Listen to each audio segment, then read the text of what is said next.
My name is Fiona, and I am 33 years old. My billionaire father thought he held all the power when he grabbed the microphone at my wedding reception and disowned me in front of 300 elite guests. He told everyone I had chosen a life of poverty by marrying a high school math teacher. He screamed that I was cut off from the family trust forever. But when my new husband smiled and told my father to keep his money, nobody realized it was not empty pride. 9 months later, my family would be the ones begging us for a financial lifeline to save their bankrupt empire. Before I tell you how my husband absolutely dismantled my toxic family in the boardroom, let me know where you are watching from in the comments below. Hit that like button and subscribe if you believe that true success is built on talent and not trust funds. The crystal chandeliers of the Grand Plaza Hotel ballroom sparkled above 300 of the most influential people in the city. The floral arrangements alone cost more than what my husband made in a year teaching high school advanced mathematics. I sat at the head table in my custom silk gown, my hand resting over Liam's hand beneath the heavy linen tablecloth.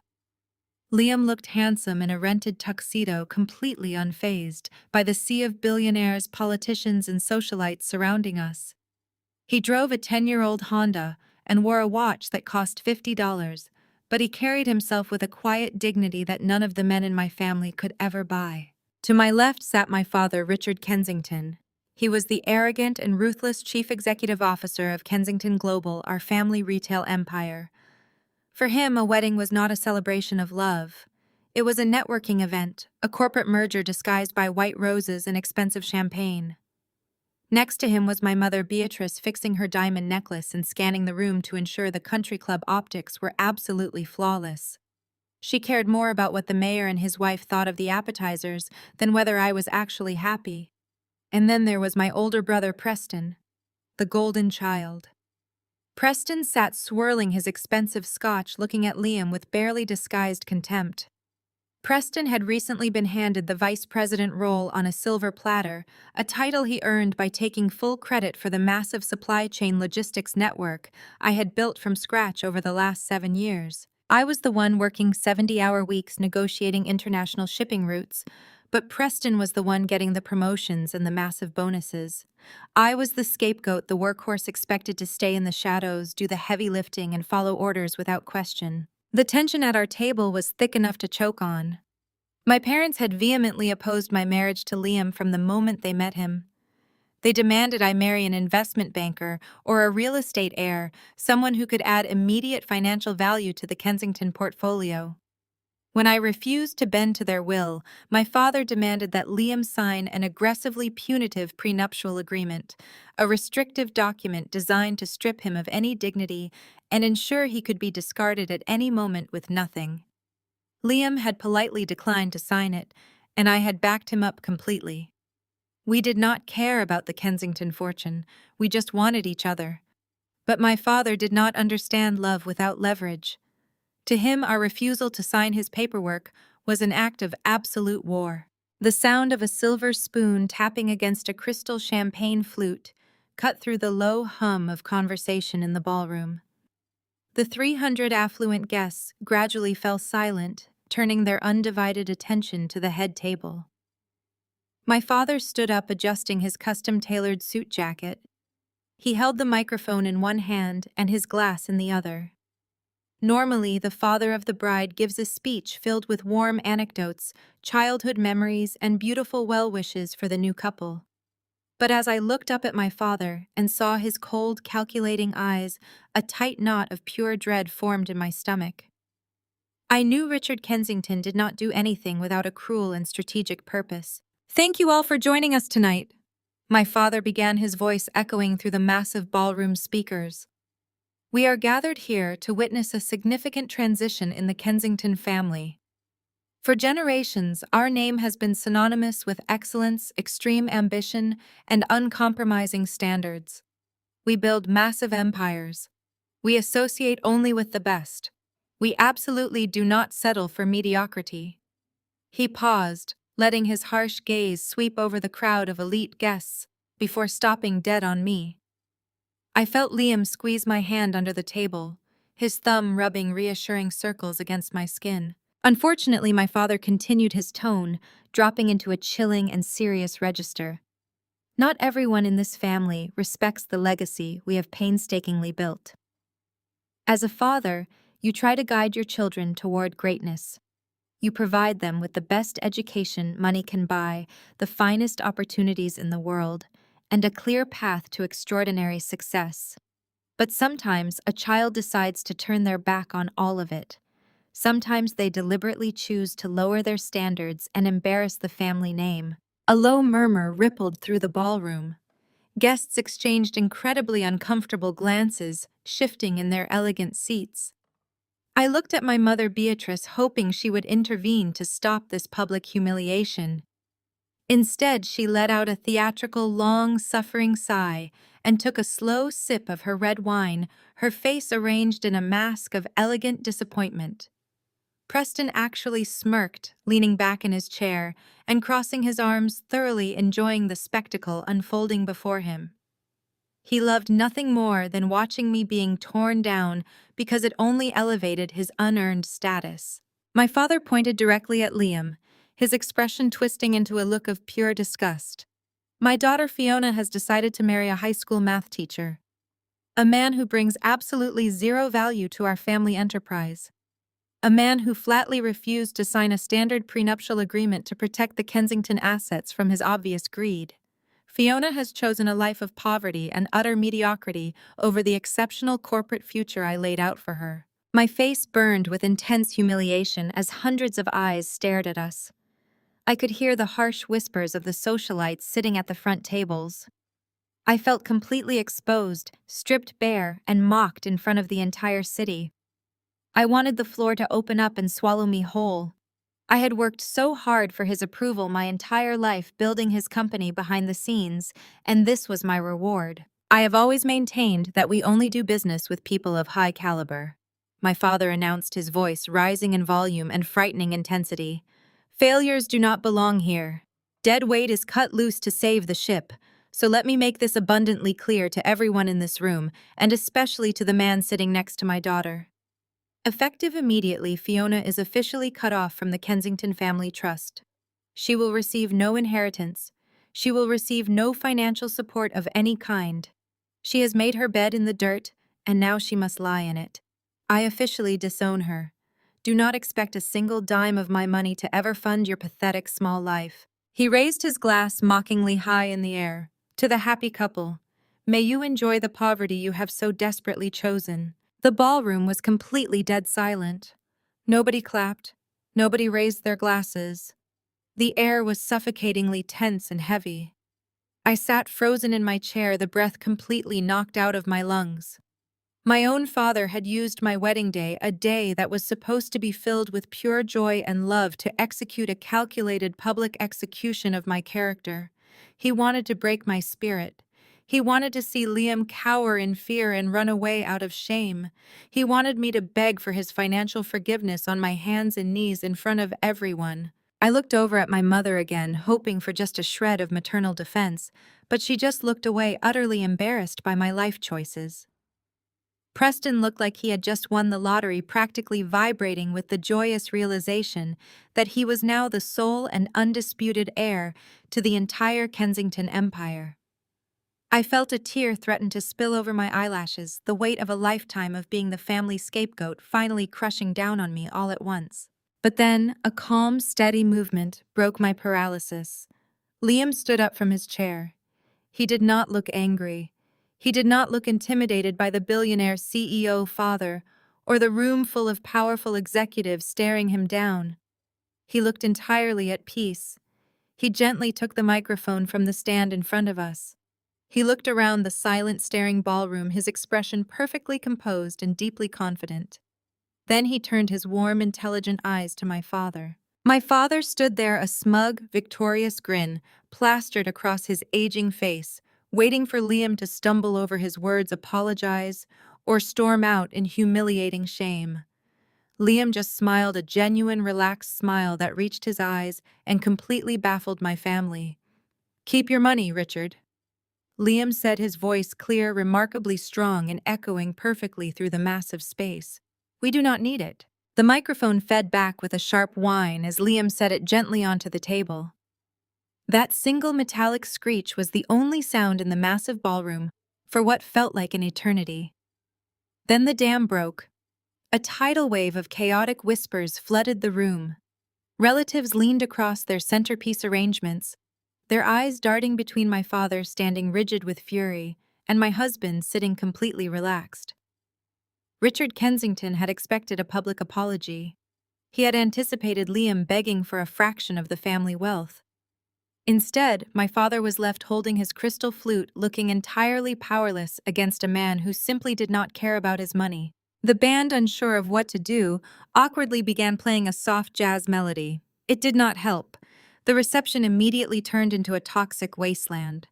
Dinner was served by nervous waiters, but nobody at the head table touched their food. The extended family, my aunts, uncles, and cousins who had fawned over my dress just an hour ago, suddenly treated me like an infectious disease. Whenever Liam and I tried to make conversation with the people seated near us, they would offer tight, uncomfortable smiles and quickly find an excuse to walk away. They were terrified. In the Kensington family, loyalty was bought and paid for by Richard. Anyone caught showing sympathy to the newly disowned scapegoat risked losing their own trust fund disbursements or corporate board seats. I watched my cousin deliberately turn her back when I caught her eye. My uncle, who had known me since I was a baby, literally moved his chair to face the opposite direction. I was officially a pariah at my own wedding. Liam poured me a glass of water and rubbed my shoulder. He did not look angry at the blatant disrespect. He just looked at me with deep, unwavering support. The isolation stung a physical ache in my chest, reminding me that the people who shared my blood cared more about their bank accounts than my happiness. But having Liam firmly by my side, unbothered by the hostility, grounded me. Across the dance floor, my older brother saw an opportunity and seized it with his usual lack of grace. Preston stood up, his face flushed with expensive scotch and victory. He grabbed a fresh glass of champagne from a passing waiter and loudly tapped it, demanding the room's attention once again. The guests, eager to prove their allegiance to the winning side, immediately quieted down.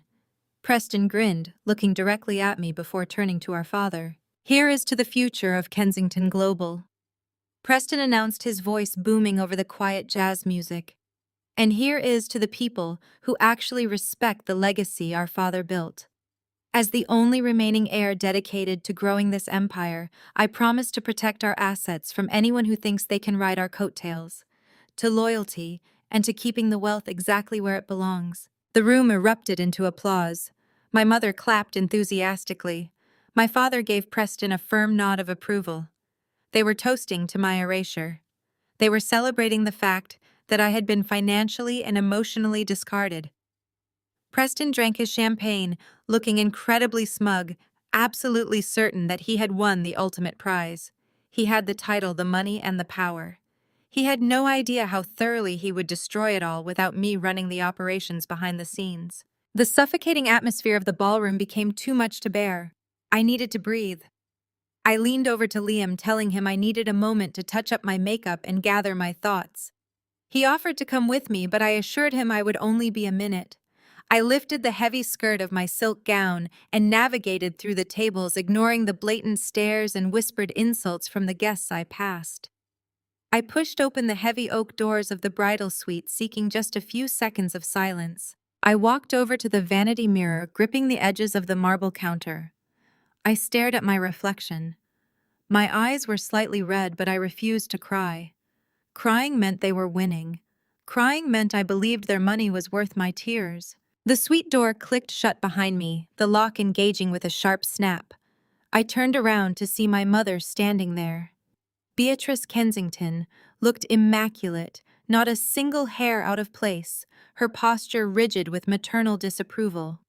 She crossed the room, her designer heels sinking into the plush carpet, stopping just a few feet away from me. There was no warmth in her eyes, only a calculating coldness that I recognized all too well. "You have made a catastrophic mistake, Fiona," my mother hissed, dropping the polite society voice she used in public.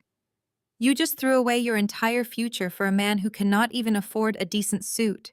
Do you honestly think this little romance of yours is going to survive real life? I stood my ground, refusing to shrink under her glare.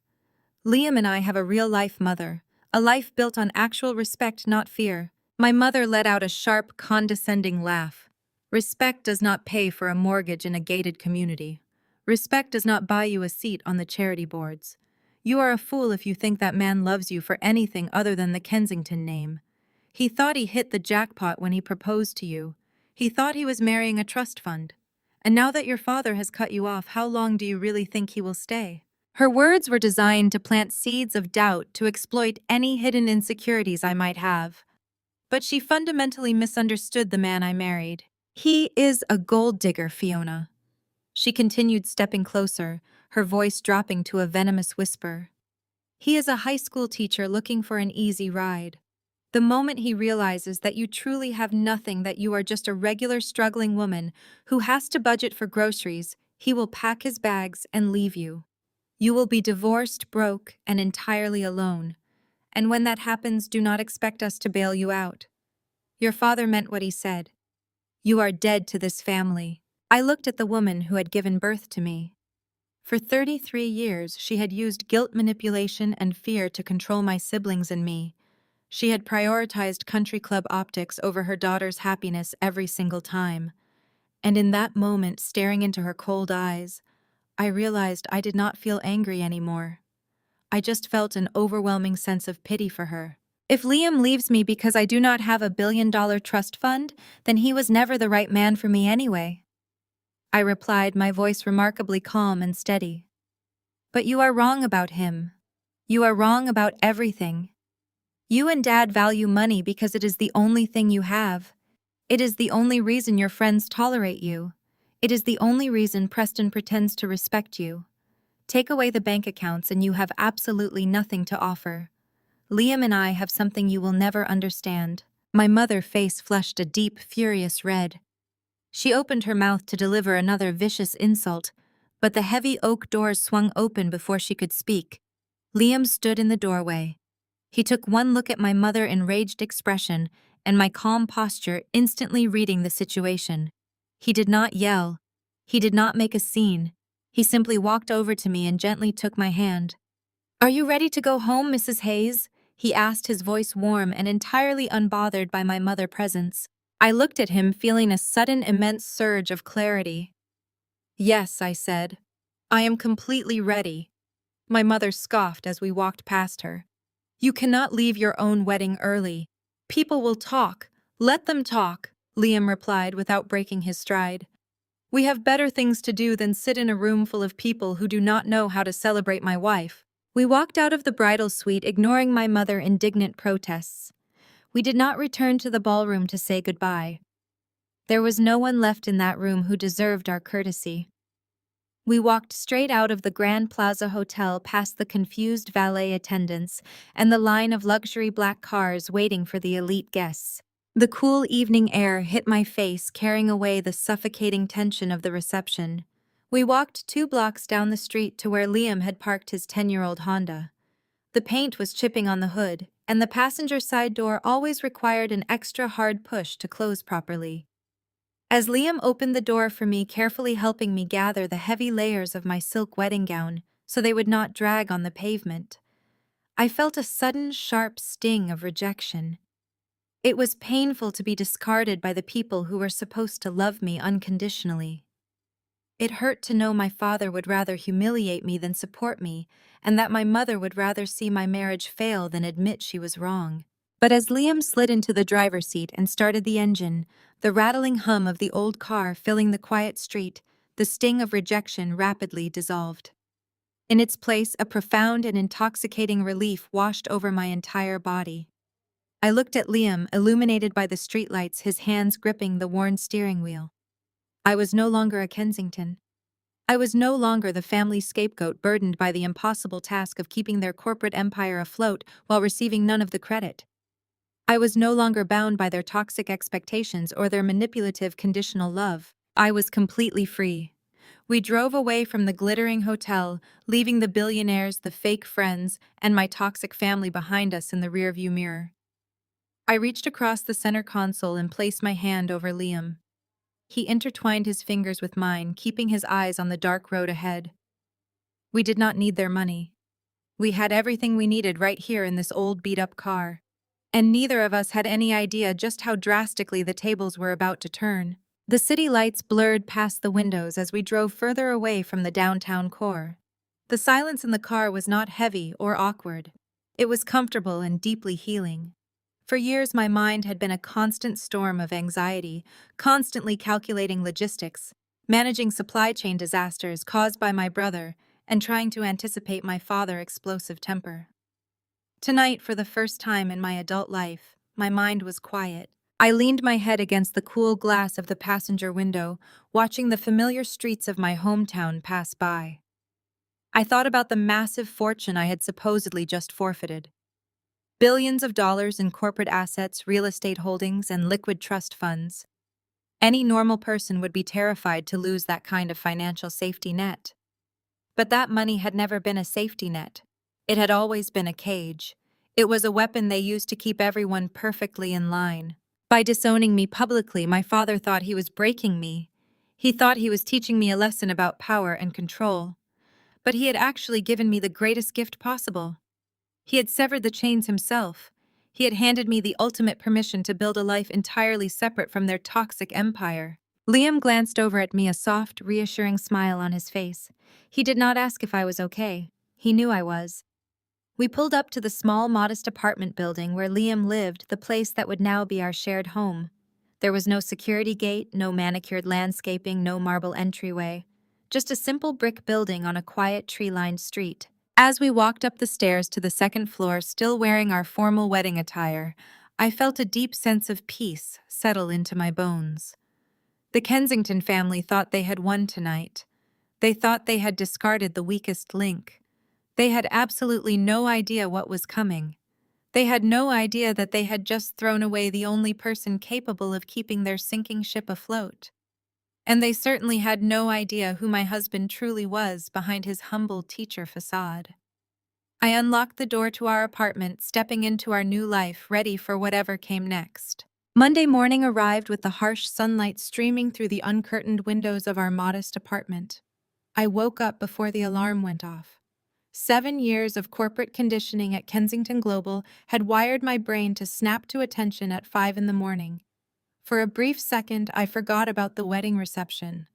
I forgot about my father taking the microphone and publicly disowning me. I only remembered the massive international shipping route I had been negotiating with a South Korean freight conglomerate for the past 6 months. The contracts were due for final signatures today.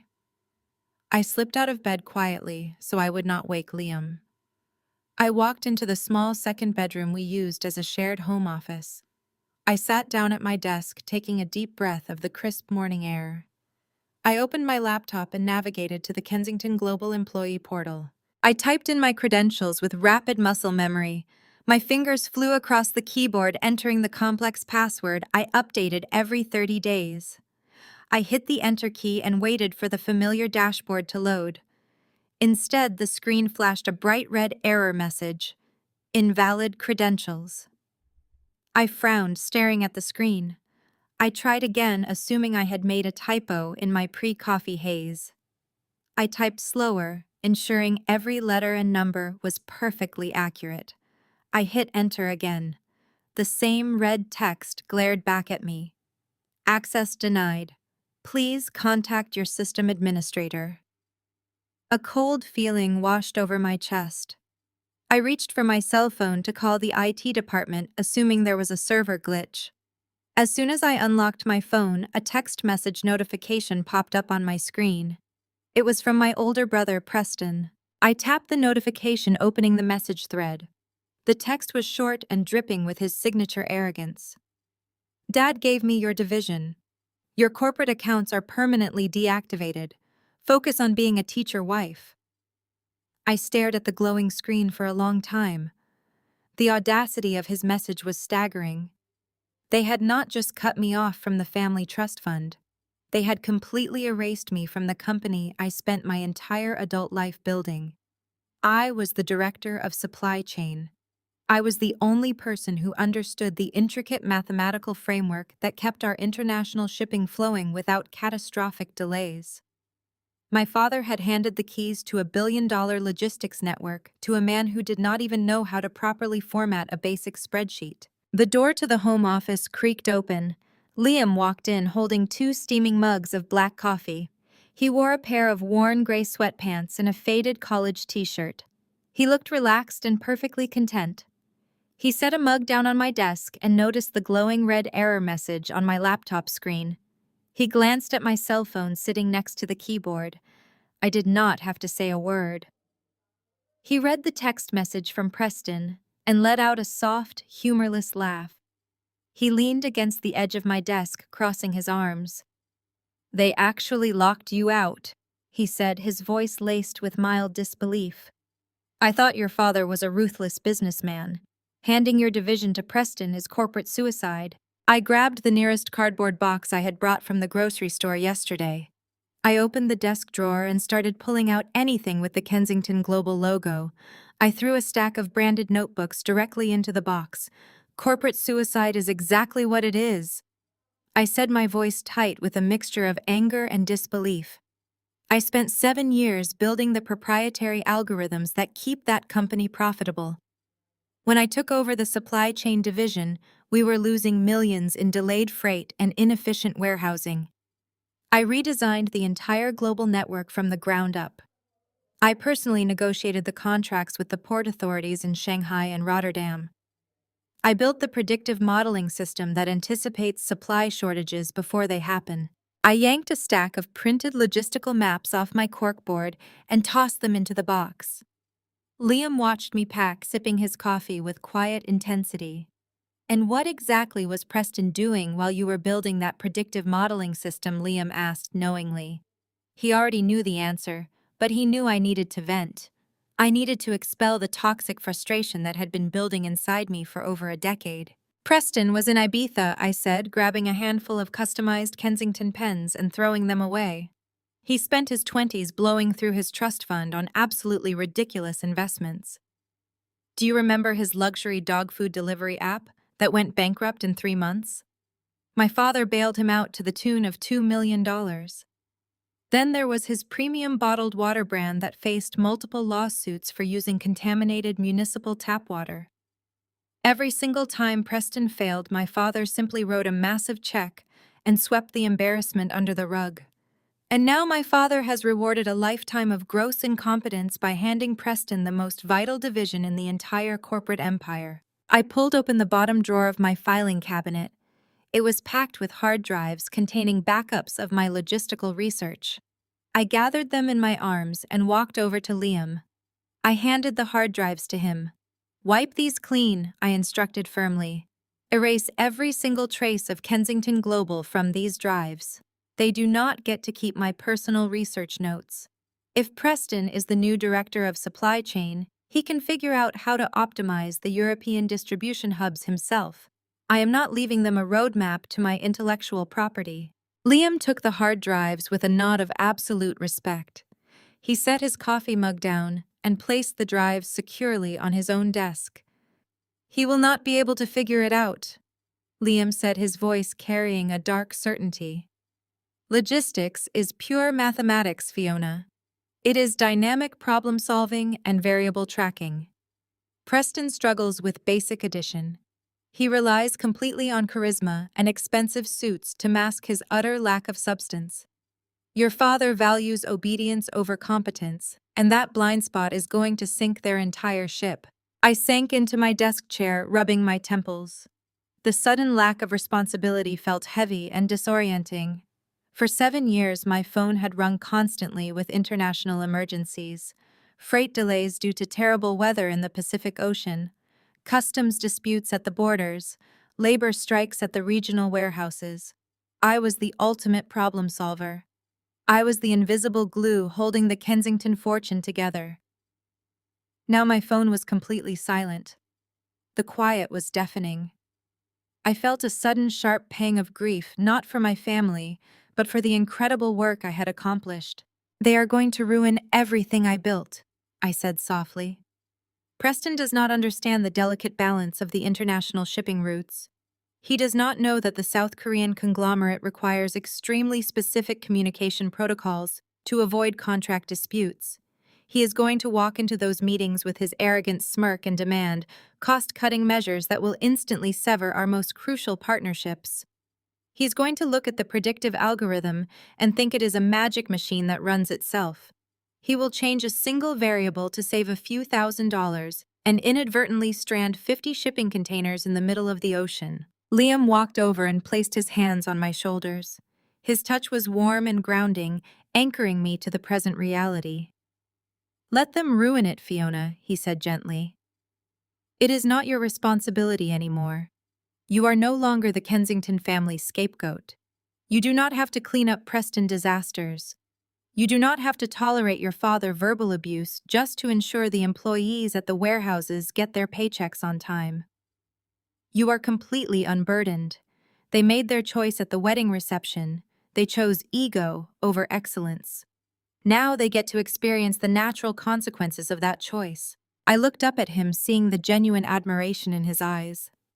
He did not see me as a discarded heiress. He saw me as a brilliant strategist who had finally been set free from a toxic environment. "You are right," I said, taking a deep breath and letting it out slowly. "I am officially done carrying their dead weight." I stood up from the chair, feeling a new surge of energy. The initial shock of the corporate lockout had faded, leaving behind a sharp and highly focused determination. I grabbed the cardboard box full of Kensington Global merchandise and carried it straight to the front door. I dropped the box by the entryway, ready to be taken to the apartment building dumpster. I walked back into the kitchen where Liam was pouring us fresh cups of coffee. So I said, leaning against the counter and taking the warm mug from his hands, "I am officially unemployed. I have no trust fund, and my family has blacklisted me from the only industry I know. I suppose I need to start updating my resume and looking for a new corporate job before my savings account runs completely dry." Liam smiled, a slow, calculating smile that I had rarely seen on him. He took a sip of his coffee, looking incredibly relaxed for a man whose wife had just lost a $1 billion inheritance. "You are not going to need a traditional resume, Fiona," he said, his voice smooth and confident. "Your reputation in the supply chain sector precedes you. The smart people in this industry know exactly who was really running Kensington Global behind the scenes. Your father can try to blacklist you all he wants, but true brilliance cannot be hidden by a petty billionaire throwing a temper tantrum." I arched an eyebrow, feeling a sudden spark of curiosity. "You seem remarkably calm for someone married to a newly unemployed logistics director," I pointed out. Liam chuckled, walking around the kitchen island to stand in front of me. "I am calm because I know exactly how valuable you are," he replied. "In fact, I have a very close friend who recently launched a logistics technology startup. They have built an incredibly advanced mathematical framework for route optimization, but they lack a strategic leader to implement it in the physical shipping world. They are desperate for a brilliant consultant who knows how to navigate international freight and domestic warehousing." A consulting firm, I repeated the idea, turning over in my mind. Starting my own independent consulting agency had always been a secret dream of mine. I had spent years analyzing the inefficiencies in global distribution models, knowing exactly how to fix them, but being restricted by my father's archaic business practices. The thought of stepping out on my own, offering my expertise to innovative startups, instead of a rigid corporate empire, felt exhilarating. It felt like the exact kind of professional revenge I craved. Not petty sabotage, but massive, undeniable success built entirely on my own merit. Liam watched the realization wash over my face. His eyes sparkled with quiet pride. "I think you should launch your own firm," he encouraged. "Take a few days to decompress from the wedding drama and the corporate lockout. Enjoy the silence. Then you can register your LLC and start making phone calls. My friend's startup is called Apex Solutions. They are hungry for real talent, and they do not care about your father country club politics. They only care about results. And nobody delivers results better than you, Fiona." I set my coffee mug down on the granite counter, feeling a tremendous weight lift completely off my chest. The Kensington family had spent my entire life trying to make me feel small. They had used their wealth and status to keep me trapped in a cycle of endless work and zero recognition. My father thought locking me out of the corporate portal would break my spirit. He thought cutting me off financially would force me to crawl back to his mansion begging for forgiveness and a mediocre paycheck. He was catastrophically wrong. I looked at Liam, the high school math teacher my family had mocked and dismissed as a worthless gold digger. He stood in our modest kitchen, radiating a quiet power that completely dwarfed my father's loud arrogance. "I am going to build an absolute empire," I told him, my voice ringing with absolute certainty. "I am going to consult for Apex Solutions and any other company that wants to modernize their logistics network. I am going to make Kensington Global look like an outdated dinosaur." Liam smiled, kissing my forehead with profound affection. "I know you will," he whispered, "and it is going to be beautiful to watch." The very next morning, I marched down to the county clerk office and officially registered my independent consulting firm. I named it Vanguard Logistics.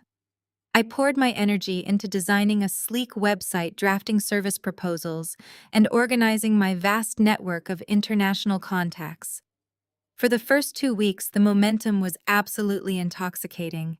I reached out to 3 mid-sized retail conglomerates that had previously tried to poach me from Kensington Global.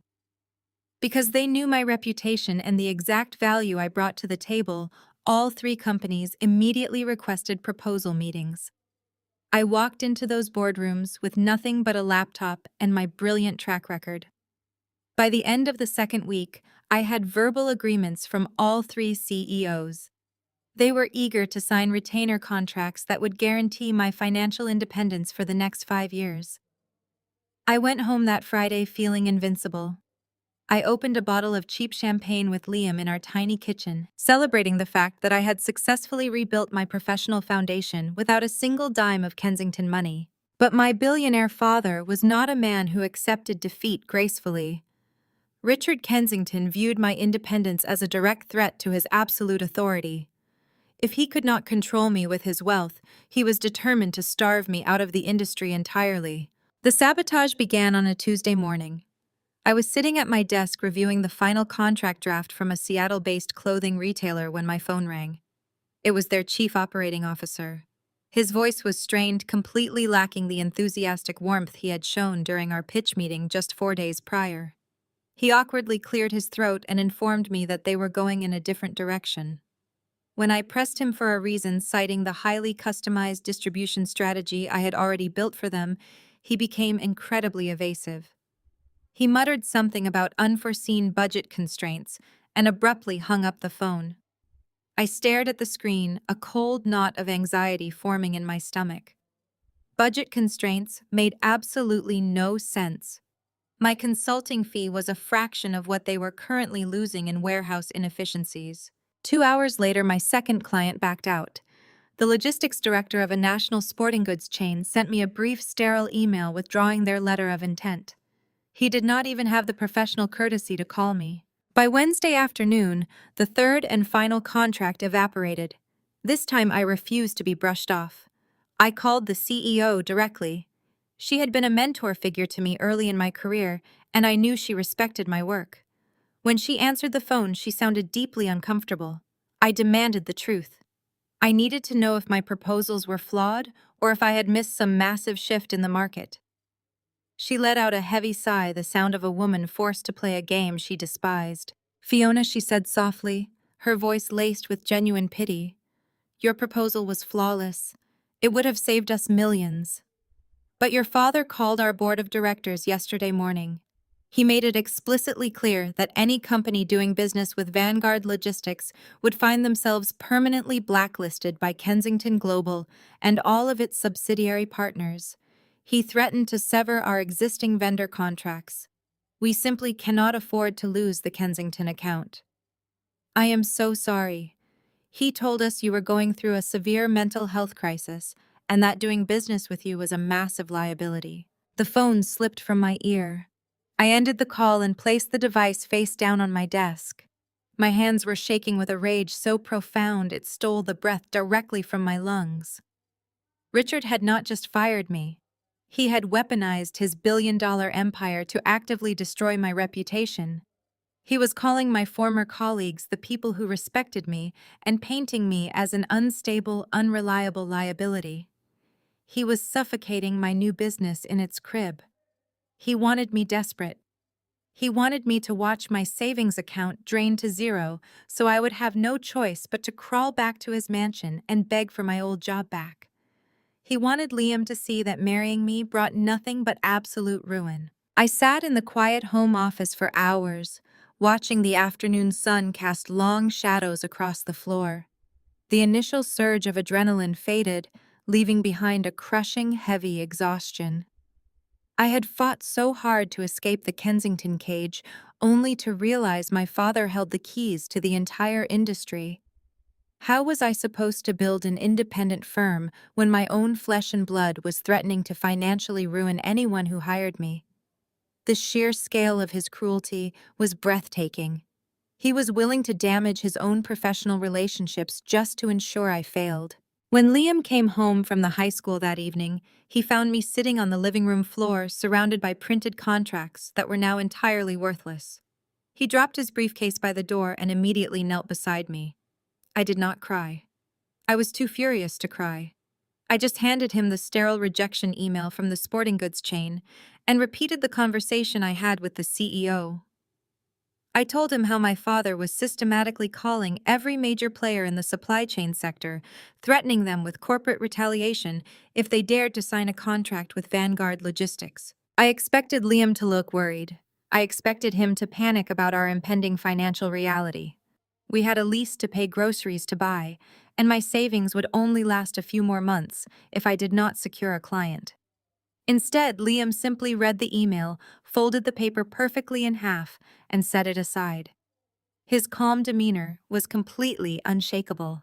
He reached out and brushed a stray lock of hair behind my ear, his touch grounding me in the present moment. "Your father is playing a very old, very desperate game," Liam said, his voice a low, steady rumble of absolute confidence. "He relies on fear because he has no actual talent. He uses his market share as a club to beat people into submission. But fear only works on companies that are terrified of losing the status quo. It does not work on companies that are actively trying to destroy the status quo."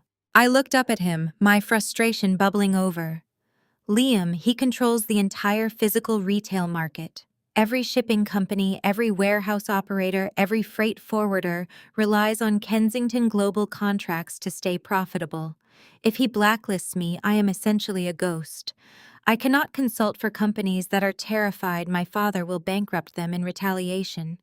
He has blocked every single exit. "He has blocked the exits he understands," Liam corrected gently. "Richard only understands the legacy market. He understands brick-and-mortar retail and slow, outdated shipping models. He does not understand the technology sector. He does not know how to fight mathematics." Liam stood up and walked over to his briefcase. He pulled out a sleek, unmarked black folder and walked back to me. He sat cross-legged on the floor and placed the folder in my lap. I looked at the matte black cover, then back up at my husband's reassuring smile. "I mentioned a friend of mine a few days ago." Liam began, his tone shifting into something highly focused and professional. "He runs a logistics technology startup called Apex Solutions. You might have heard whispers about them in the industry journals. They have been operating in stealth mode for the past 2 years, building a proprietary algorithm that completely automates and optimizes global freight routing. Their math is absolute genius. It calculates fuel costs, weather patterns, labor disputes, and border delays in real time, constantly rerouting shipments to save money and time." I opened the folder. Inside were pages of complex predictive modeling charts and system architecture diagrams. I recognized the raw power of the data immediately. It was exactly the kind of dynamic tracking system I had tried to build at Kensington Global, but my father had refused to fund the development because he deemed it unnecessary. Apex Solutions had actually done it.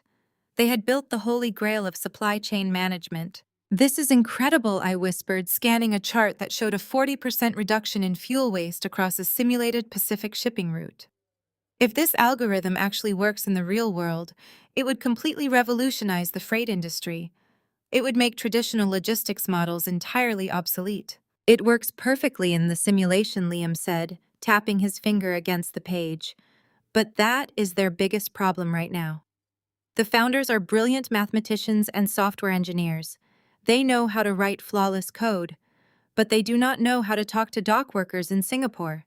They do not know how to negotiate physical warehouse space in Rotterdam. They lack a strategic leader who understands the actual physical reality of moving steel shipping containers across an ocean. They have the brain, but they desperately need the muscle." He looked me dead in the eye, his gaze intense and unwavering. "They need you, Fiona. They need a consultant who can translate their code into real-world operations. And the best part is Apex Solutions does not care about Richard Kensington. They do not rely on his retail empire for their funding, and they are not intimidated by his country club threats. They are a tech firm backed by private equity, and their explicit goal is to disrupt the exact market your father controls." My heart began to race, not with anxiety, but with the sharp, thrilling rush of pure opportunity. If I took this contract, I would not just be saving my own consulting firm. I would be helping to build the exact weapon that could dismantle my father's outdated empire. I would be working in the one sector he could not reach with his bullying phone calls. "Will they meet with me?" I asked, my fingers tracing the edge of the black folder. "Will they trust someone who was just publicly disowned by the biggest retail giant in the country?" Liam smiled, that slow, calculating smile that always made me feel like he knew a secret the rest of the world had not figured out yet. "They already know exactly who you are," he said smoothly. "They know you were the real architect behind Kensington Global success. They know your brother is an incompetent fool taking credit for your infrastructure. My friend has been following your career for years. He authorized me to offer you the lead consultant position effective immediately. You name your price and they will pay it. They just want you in their boardroom by Monday morning to start auditing their physical distribution network." I looked at the complex algorithms in the folder, then at the beat-up Honda parked outside our window, then at my husband, who taught high school math, but somehow had connections to the most disruptive startup in the corporate world. I did not ask how a teacher knew the founders of a stealth-mode tech firm. I assumed he had met them at an academic conference or through university alumni networks. I was too thrilled by the prospect of fighting back to question the mechanics of the offer. "I accept," I said, closing the folder with a sharp, definitive snap. "Tell your friend I will be at their headquarters at 8 o'clock sharp on Monday. And tell him I am going to make his algorithm the deadliest thing this industry has ever seen." Liam kissed me a deep, proud kiss that sent warmth flooding through my entire body. I had no idea that the friend he spoke of did not actually exist. I had absolutely no clue that I had just accepted a job working directly for my own husband, or that Liam Hayes was currently holding the patents that would soon bring my arrogant father to his knees. I only knew that I was finally back in the game, and this time I was playing to win. The corner office at Kensington Global headquarters was exactly as Preston had always envisioned it. Floor-to-ceiling windows overlooked the city, a massive mahogany desk dominated the center of the room, and his name was finally engraved on the frosted glass door. Vice President of Supply Chain. It was a title he wore like a tailored Italian suit, completely oblivious to the fact that he was wearing it over a ticking time bomb. Preston despised the intricate details of logistics. He hated looking at spreadsheets, found predictive modeling boring, and actively avoided speaking with the international liaisons because of the time zone differences. His strategy for running a billion-dollar division was simple: delegate the actual work to middle management demand, arbitrary cost reductions, and take full credit when the profit margins artificially spiked for the quarterly review. His first major decree was to slash warehouse overtime pay and cancel the premium contracts with the European freight forwarders. Fiona had meticulously negotiated those premium contracts to guarantee expedited clearance through customs during peak seasons. Preston saw the line item on a budget report and deemed it an unnecessary luxury. "We are Kensington Global," Preston announced during his first team meeting, leaning back in his leather chair with his hands steepled. "People should be paying us for the privilege of moving our product. Cancel the premium tiers. We will use the standard shipping lanes and pocket the difference. My father wants to see a 10% increase in margin by Q3, and this is how we deliver." The junior analysts in the room exchanged terrified glances. They knew the mathematics of the global supply chain. They understood that standard shipping lanes meant their cargo would be deprioritized at major bottlenecks, but nobody dared to contradict the golden child. Anyone who pushed back against Preston was immediately fired for lacking loyalty to the family vision. The catastrophe did not happen overnight. The collapse of a perfectly engineered system is a slow, agonizing process. It began in the second week of Preston's tenure with a minor delay at the port of Rotterdam. 3 container ships carrying Kensington Global's highest margin seasonal inventory arrived during a minor labor strike. Because Preston had canceled the premium freight forwarder contracts, the Kensington containers were pushed to the back of the queue. They sat untouched on the docks for 9 days. 9 days of high-end electronics, perishable goods, and seasonal apparel baking inside metal boxes. When the store managers across Europe began frantically calling corporate screaming about empty shelves and furious customers, Preston waved it off as a temporary blip. He sent an aggressive, condescending email to the dock managers in Rotterdam, threatening to pull Kensington's business entirely if they did not expedite the shipment immediately. It was a massive miscalculation. The dock managers did not respond well to threats from a man who lacked a basic understanding of international maritime law. They officially flagged the Kensington containers for secondary customs inspections, a punitive measure that delayed the shipment by another 3 weeks. The domino effect was instantaneous and devastating. The European retail hubs completely missed their seasonal launch window. Revenue plummeted. To cover the massive shortfall, Preston panicked and ordered a dramatic reduction in domestic warehouse inventory. He instructed the U.S. distribution centers to operate on a just-in-time model, failing to realize that Fiona had already optimized their inventory to the absolute minimum viable limit. By cutting it further, he completely severed the domestic supply chain. Suddenly, the flagship stores in New York, Chicago, and Los Angeles were running out of core products. Customers walked into Kensington Global retail locations only to find half-empty shelves. The regional managers flooded Preston's inbox with desperate pleas for inventory, but the warehouses were empty.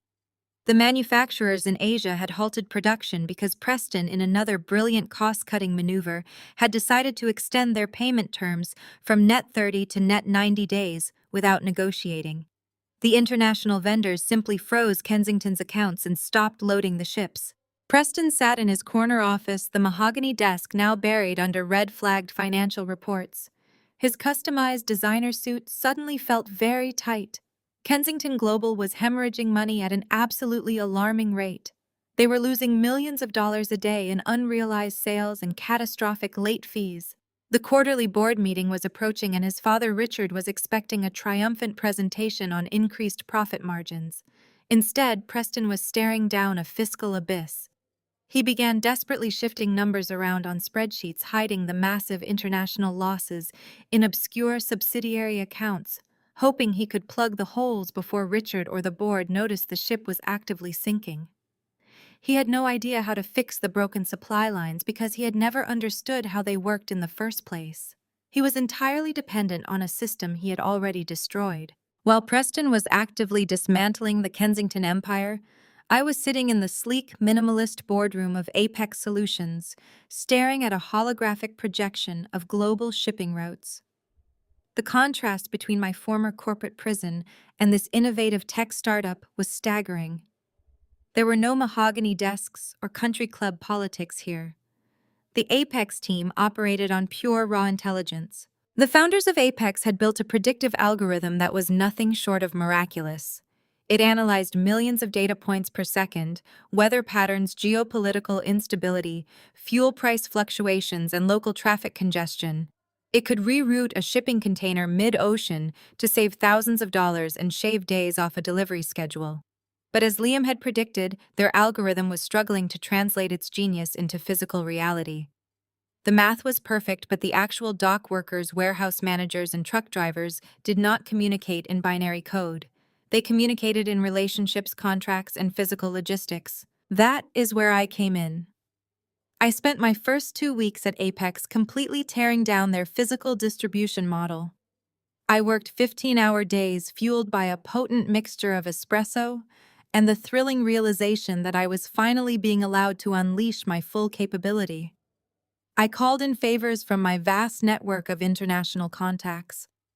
I negotiated dedicated docking space at the most congested ports in the world, securing terms that only someone with my reputation could command.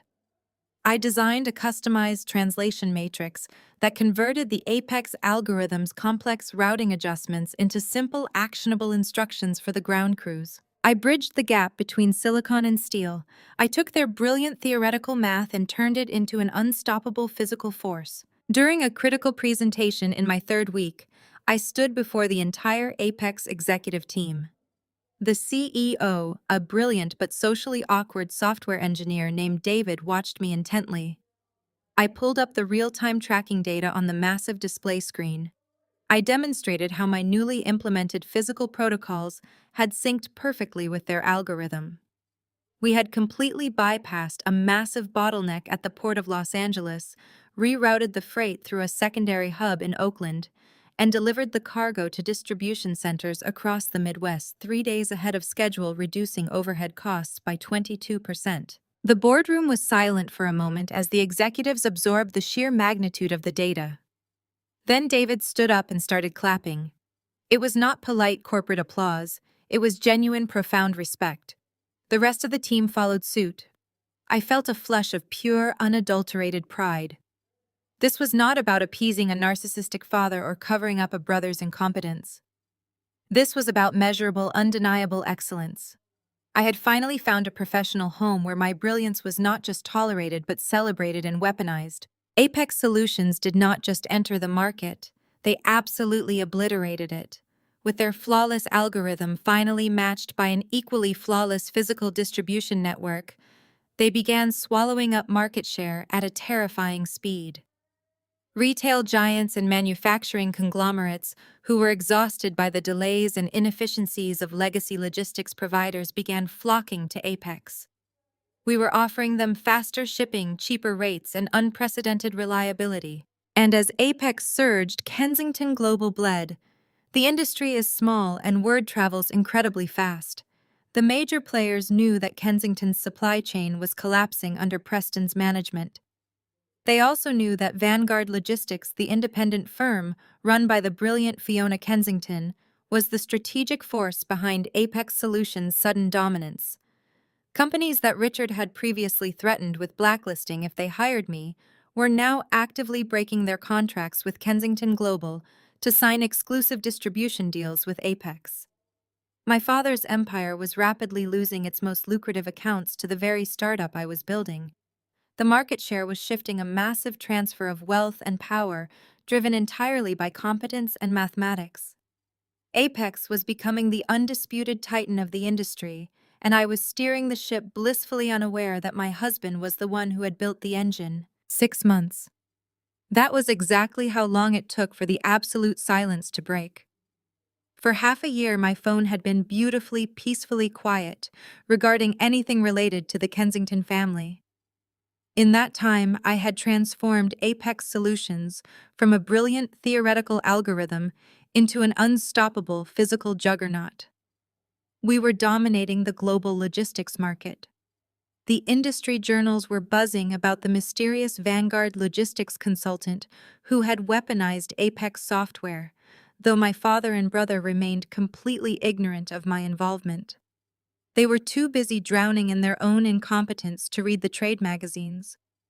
Kensington Global stock had plummeted 40%.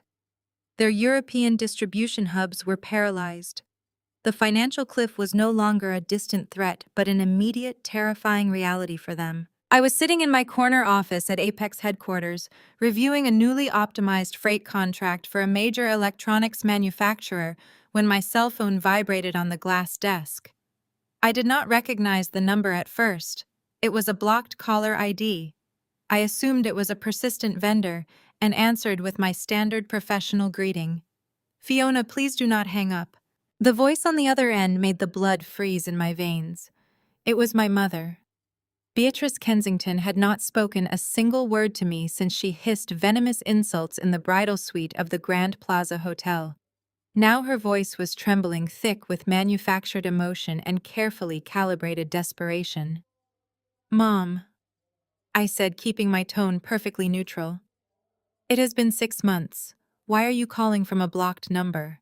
"Because I was terrified you would ignore my call," she replied, letting out a jagged, wet sob that sounded incredibly convincing. "I had to hear your voice, Fiona. I cannot do this anymore. This silence is absolutely killing me. You are my daughter, and I miss you so much it physically hurts." I leaned back in my ergonomic office chair, closing the freight contract on my monitor. My mother was a master manipulator. She had spent her entire life weaponizing guilt to keep the family perfectly aligned with her country club optics. But hearing her cry, hearing the sheer exhaustion in her voice, triggered a deeply buried residual instinct. It was the instinct of the scapegoat, the daughter who had spent 3 decades desperately trying to earn her mother's love. "Why are you crying?" I asked, refusing to immediately offer comfort but unable to hang up the phone. "Everything is falling apart." She wept, the sound echoing through the receiver. "Your father is working himself into an early grave. He is so stressed he barely sleeps. Preston is completely overwhelmed. But none of that matters to me right now. I just want my daughter back. I watched you walk out of your own wedding, and I have regretted letting you go every single day since. I was wrong, Fiona. I was so wrong about everything. Please let me see you.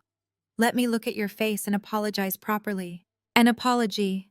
That was the holy grail. That was the one thing I had never ever received from Beatrice Kensington. My logical brain screamed that it was a trap.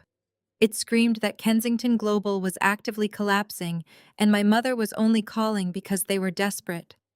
But a tiny foolish part of my heart wondered if losing me had finally cracked her icy exterior. What if witnessing her husband and golden child destroy the family empire had finally made her realize my true value? "I do not think that is a good idea," I said, maintaining a steady professional boundary. Dad made his position very clear. I am disowned. I am dead to the family. "Your father is a proud, stubborn old fool," she cried, her voice rising in frantic desperation. "This has nothing to do with him. This is about a mother and her daughter. Please, Fiona, just 1 hour. Just give me 1 hour of your time in a public place. If you hate what I have to say, you can walk away and I will never bother you again. I swear it on my life. Just meet me for lunch, please." The raw desperation in her plea was jarring. Beatrice Kensington never begged. She demanded. She commanded. Begging was beneath her social standing. To hear her reduced to this level of pleading indicated a catastrophic shift in her reality. "Fine," I agreed against my better judgment. 1 hour. "Where do you want to meet?" She suggested the Sovereign, an ultra-exclusive, ridiculously expensive French restaurant downtown. It was exactly the kind of place she loved, a venue where the waiters wore white gloves and the menu did not list prices. We set the time for noon the following day. I hung up the phone and stared at the city skyline outside my office window, a complex storm of anxiety and anticipation brewing in my chest. That evening, in the warm, comforting light of our apartment kitchen, I told Liam about the phone call. I chopped vegetables for dinner while he leaned against the counter, a glass of water in his hand, listening with intense focus. He did not immediately tell me not to go. He never tried to control my decisions. He just analyzed the variables with the precision of a mathematician. Kensington Global missed their quarterly earnings target by a catastrophic margin last week. Liam noted, his voice calm and analytical. "Their stock is in free fall. The board of directors is openly revolting against your father. Preston has botched 3 consecutive international vendor negotiations. They are bleeding capital, Fiona. Your mother does not do anything without a strategic motivation. Her sudden desire to mend fences is directly correlated to their impending bankruptcy. I know I said aggressively chopping a carrot on the cutting board. I know it is probably a manipulation tactic. But part of me needs to hear her say it. I need to sit across a table from her and hear her admit that they were wrong. I need her to look at me, a woman who is thriving without a single dime of their money, and realize she backed the wrong horse. I want the apology, Liam. Even if it is born out of desperation, I want it on the record. Liam reached out and covered my hand with his, stopping the knife. He looked at me with profound, unwavering support. Then you go get your apology, he said softly. You put on your best suit. You walk into that restaurant like the titan you are. Just remember that you hold all the power now. You do not need anything from her. You are going there as a courtesy, not an obligation. If she tries to twist the narrative, you stand up and you walk right out the door. I smiled, the tension in my shoulders releasing instantly. I am not the same woman they locked out of the corporate portal 6 months ago, I promised him. They cannot hurt me anymore. The next day, I dressed for war. I did not wear the practical muted business clothes I used to wear when I was trying to blend into the background at Kensington Global. I wore a custom-tailored crimson designer suit I had purchased with my first massive consulting bonus from Apex Solutions. I wore sharp stiletto heels that echoed with authority on the pavement. I wore my hair slicked back, professional and uncompromising. When I looked in the mirror, I did not see a scapegoat. I saw a highly successful independent executive. I arrived at the Sovereign precisely at noon. The restaurant was a fortress of hushed wealth, all dark mahogany velvet booths and crystal chandeliers. The maitre d' approached me with a practiced, deferential smile. I gave him my mother name. He nodded smoothly, grabbing a leather-bound menu. "Ah, yes, the Kensington party," he murmured respectfully. "Right this way, madam. They are waiting for you in the private alcove." I followed him through the maze of elegantly dressed diners, my heart beating a steady, rhythmic drum in my chest. I prepared myself to see my mother. I prepared myself to accept her tears, to listen to her apologies, and to maintain a firm, unbreakable boundary. I told myself I would not gloat about my success at Apex. I would simply accept her remorse and leave. The maitre d' led me toward the back of the restaurant, stepping aside and gesturing to a semi-private booth partially shielded by heavy velvet curtains. I stepped forward, arranging my face into a polite, neutral expression. The breath was violently knocked out of my lungs. Beatrice Kensington was not sitting alone, crying into a silk handkerchief. She was sitting perfectly upright, her face arranged in a mask of rigid, aristocratic entitlement. There were no tears. There was no desperation. She held a crystal glass of sparkling water, looking exactly like the calculating matriarch she had always been. But that was not what made my blood run instantly cold. Sitting next to her, wearing a bespoke navy suit and a scowl of barely contained fury, was my father, Richard Kensington. And lounging on the opposite side of the booth, swirling a glass of expensive scotch, with that same incompetent, infuriating smirk he wore at my wedding, was my brother Preston. The maitre d' bowed slightly and walked away, leaving me entirely exposed. It was not a heartfelt reunion. It was not a desperate mother seeking forgiveness from her estranged daughter. The tears on the phone had been a flawless tactical performance. The emotional breakdown had been a calculated lie designed to bypass my defenses and ensure I showed up in person. I stood frozen at this edge of the velvet curtains, staring at the 3 people who had publicly destroyed me 6 months ago. They had not come to apologize. They had formed a united front. They had ambushed me. "Sit down, Fiona," my father commanded, his voice, carrying the exact same arrogant dictatorial weight it had on the day he disowned me. "We have business to discuss. Stop causing a scene and sit down." The trap had snapped shut perfectly. But as I looked at their tense faces, at the subtle lines of genuine panic hiding beneath their expensive clothes, I realized one crucial detail. They thought they had trapped a scared, obedient daughter. They had absolutely no idea they had just ambushed the very architect of their current destruction. I stepped through the velvet curtains and took the remaining empty seat opposite my father. I did not shrink. I did not apologize.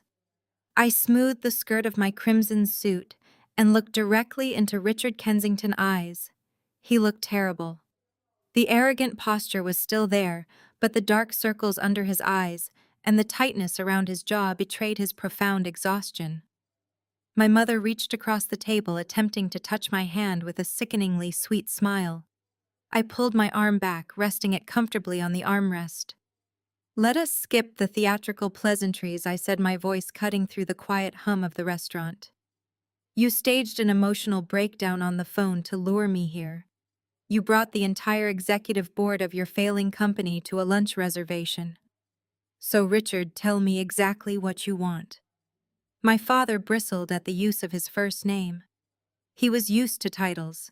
He was used to blind obedience. "You will address me with respect," he snapped, leaning forward so his face crossed the center line of the table.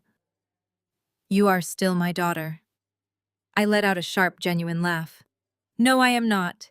You made that abundantly clear in front of 300 people at my wedding. You explicitly stated I was dead to this family. You cut me off financially, and then you spent the last 6 months calling every logistics firm in the country, trying to blacklist me.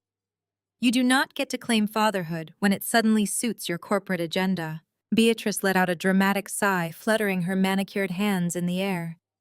"Fiona, please, we are trying to mend fences here.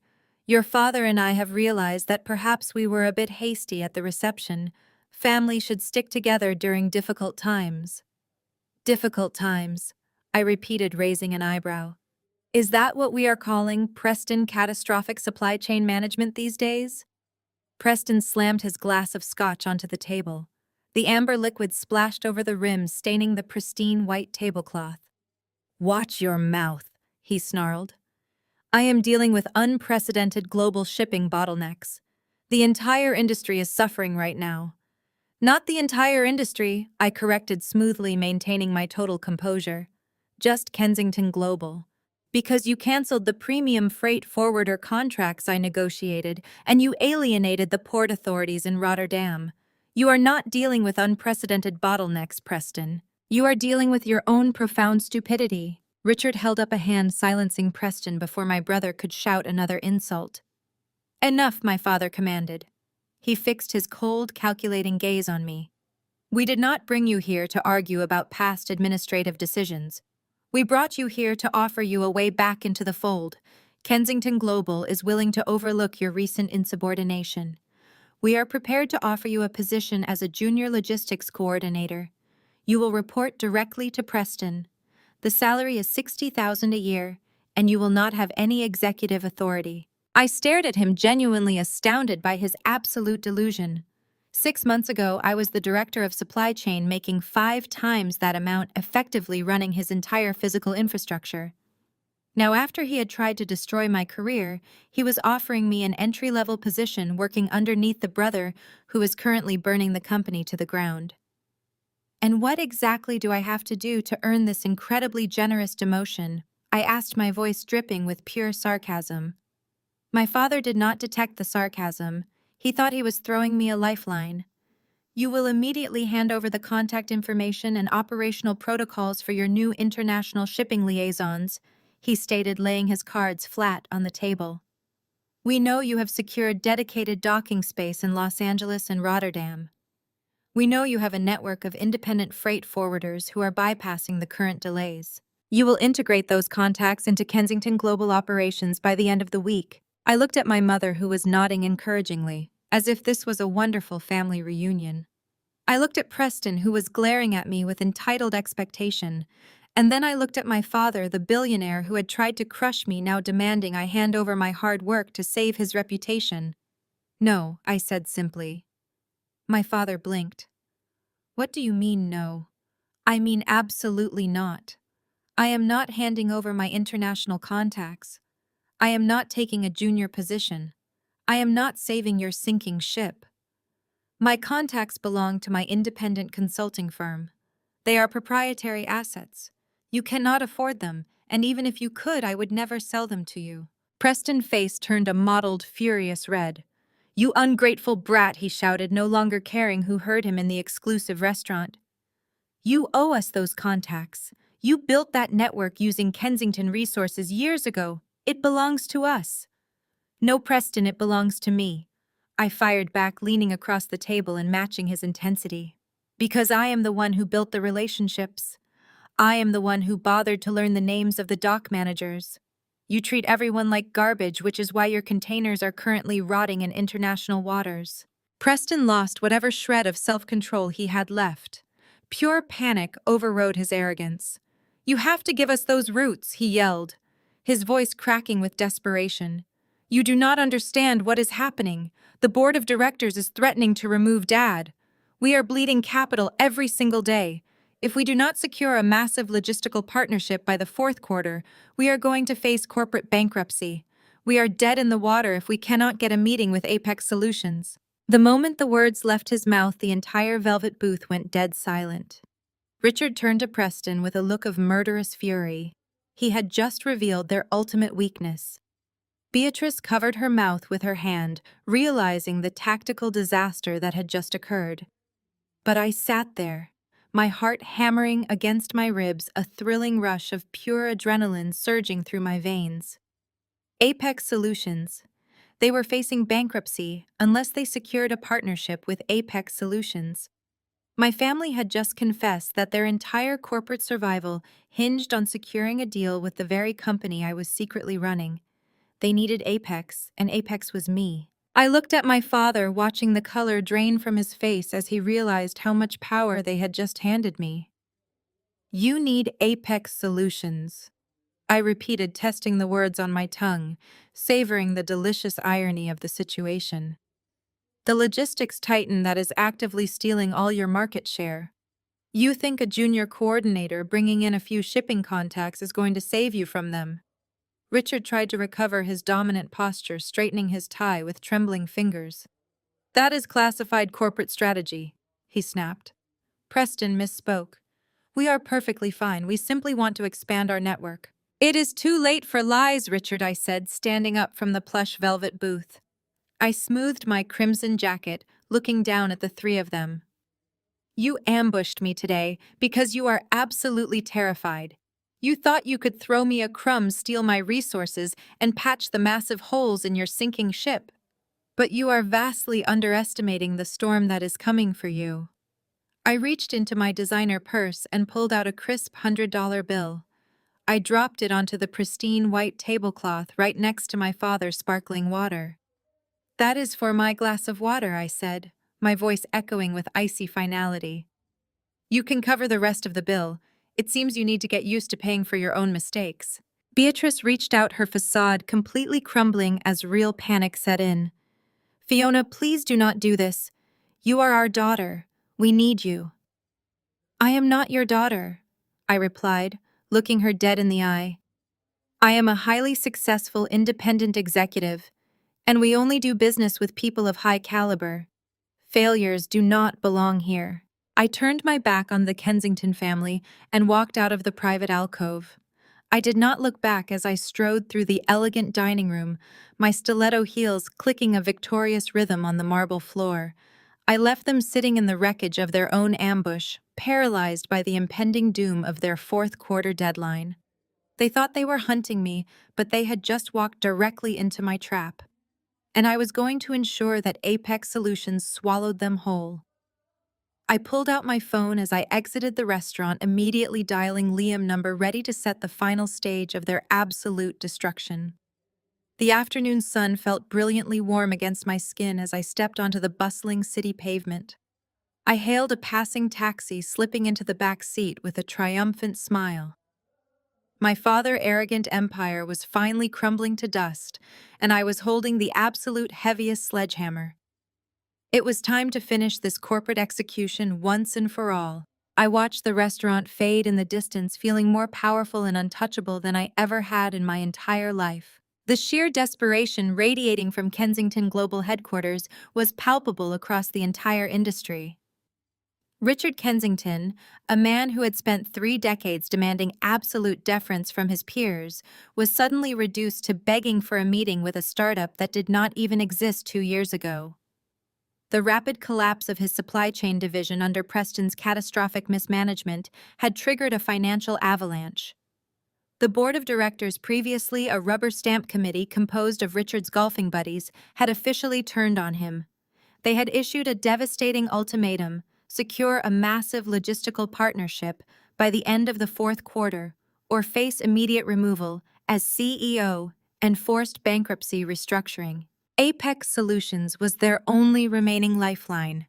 They were the only company with the mathematical infrastructure and the physical distribution network capable of instantly clearing the massive bottlenecks Preston had created. But getting a meeting with the founder of Apex Solutions was not a matter of simply picking up the phone. Liam had intentionally designed the corporate structure of Apex to be an impenetrable fortress of anonymity. The executive team was highly visible, managing the day-to-day operations and public relations, but the founder and majority shareholder operated entirely in the shadows. He was known only as the architect, a mathematical genius who controlled the proprietary algorithms and refused all press requests. Richard and Preston began their frantic lobbying campaign on a Tuesday. They aggressively targeted the Apex acquisitions team, flooding their inboxes with urgent meeting requests and partnership proposals.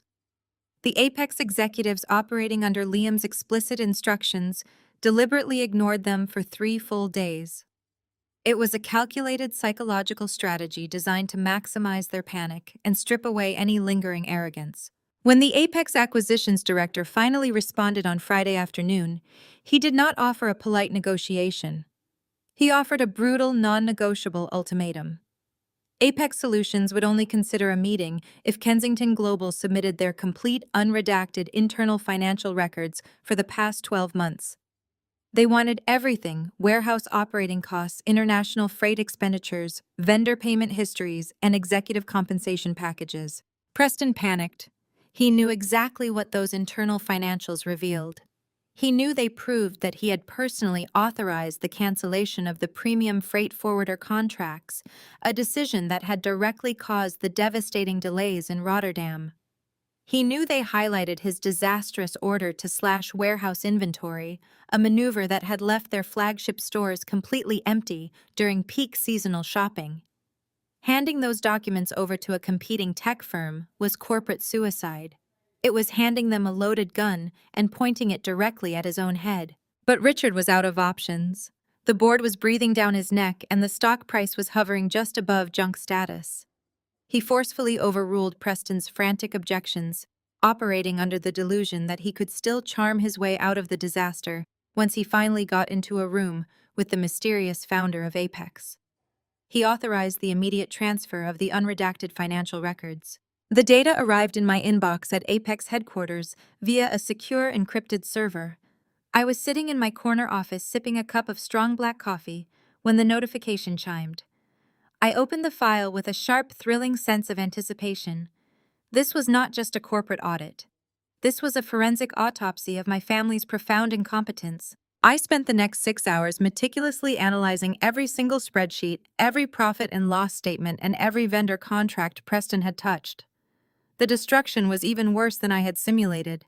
It was a masterpiece of absolute managerial failure. I compiled the most damning evidence into a streamlined, irrefutable executive summary. I highlighted the exact dates Preston had altered the supply chain protocols and correlated those dates with the catastrophic drops in regional revenue. I traced the frozen vendor accounts directly back to his arrogant refusal to honor international payment terms. I proved, using their own unredacted data, that Kensington Global was not suffering from unprecedented industry bottlenecks. They were suffering from Preston Kensington. I printed the executive summary and walked down the glass-walled corridor to the CEO's office. David, the brilliant software engineer who acted as the public face of Apex, was reviewing a holographic route projection when I walked in. I dropped the thick bound file onto his desk. The sound echoed with sharp finality. "They are completely dead in the water," I said, leaning against the edge of his desk, feeling an intoxicating rush of absolute power. The data proves Preston destroyed their entire physical distribution network in less than 6 months. Their valuation is practically zero. They have no leverage, no backup plan, and no viable exit strategy. They are entirely dependent on us for survival. David opened the file, quickly scanning the highlighted financial disasters. He let out a low, impressed whistle, adjusting his glasses.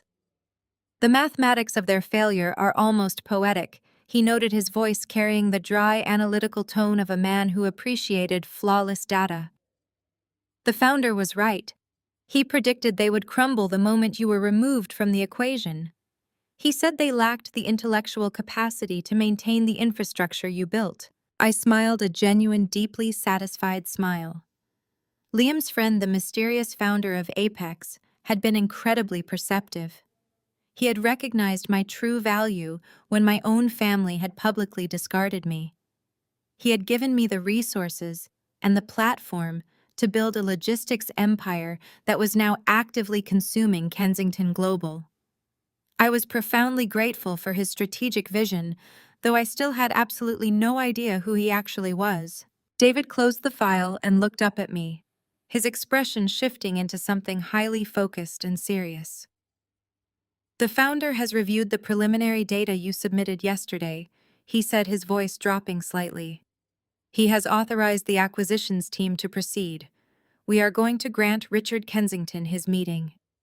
My heart hammered against my ribs. This was the moment I had been working toward since the morning I was locked out of the corporate portal. This was the ultimate reckoning. "When is the meeting?" I asked, keeping my tone perfectly professional despite the surging adrenaline. "Monday morning, 9 o'clock sharp in the main boardroom," David replied, tapping the file with his index finger.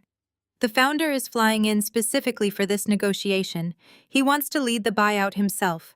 And Fiona, he explicitly requested that you act as his lead acquisitions consultant. He wants you sitting right next to him when we dismantle Richard Kensington's empire." I nodded, feeling a sharp, thrilling sense of anticipation. "I will be ready," I promised. I walked out of David's office, my mind already racing with strategies for the upcoming boardroom confrontation. I was going to systematically dismantle my father's arrogance using his own financial data. I was going to prove undeniably that I was the brilliant architect behind his success, and that discarding me had been his absolute ruin.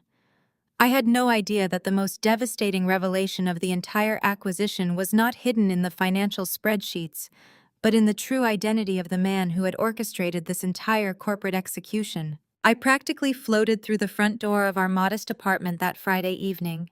The adrenaline from my meeting with David was still coursing fiercely through my veins. The weekend stretched ahead of me, not as a time to rest, but as a strategic runway to prepare for the ultimate corporate slaughter on Monday morning.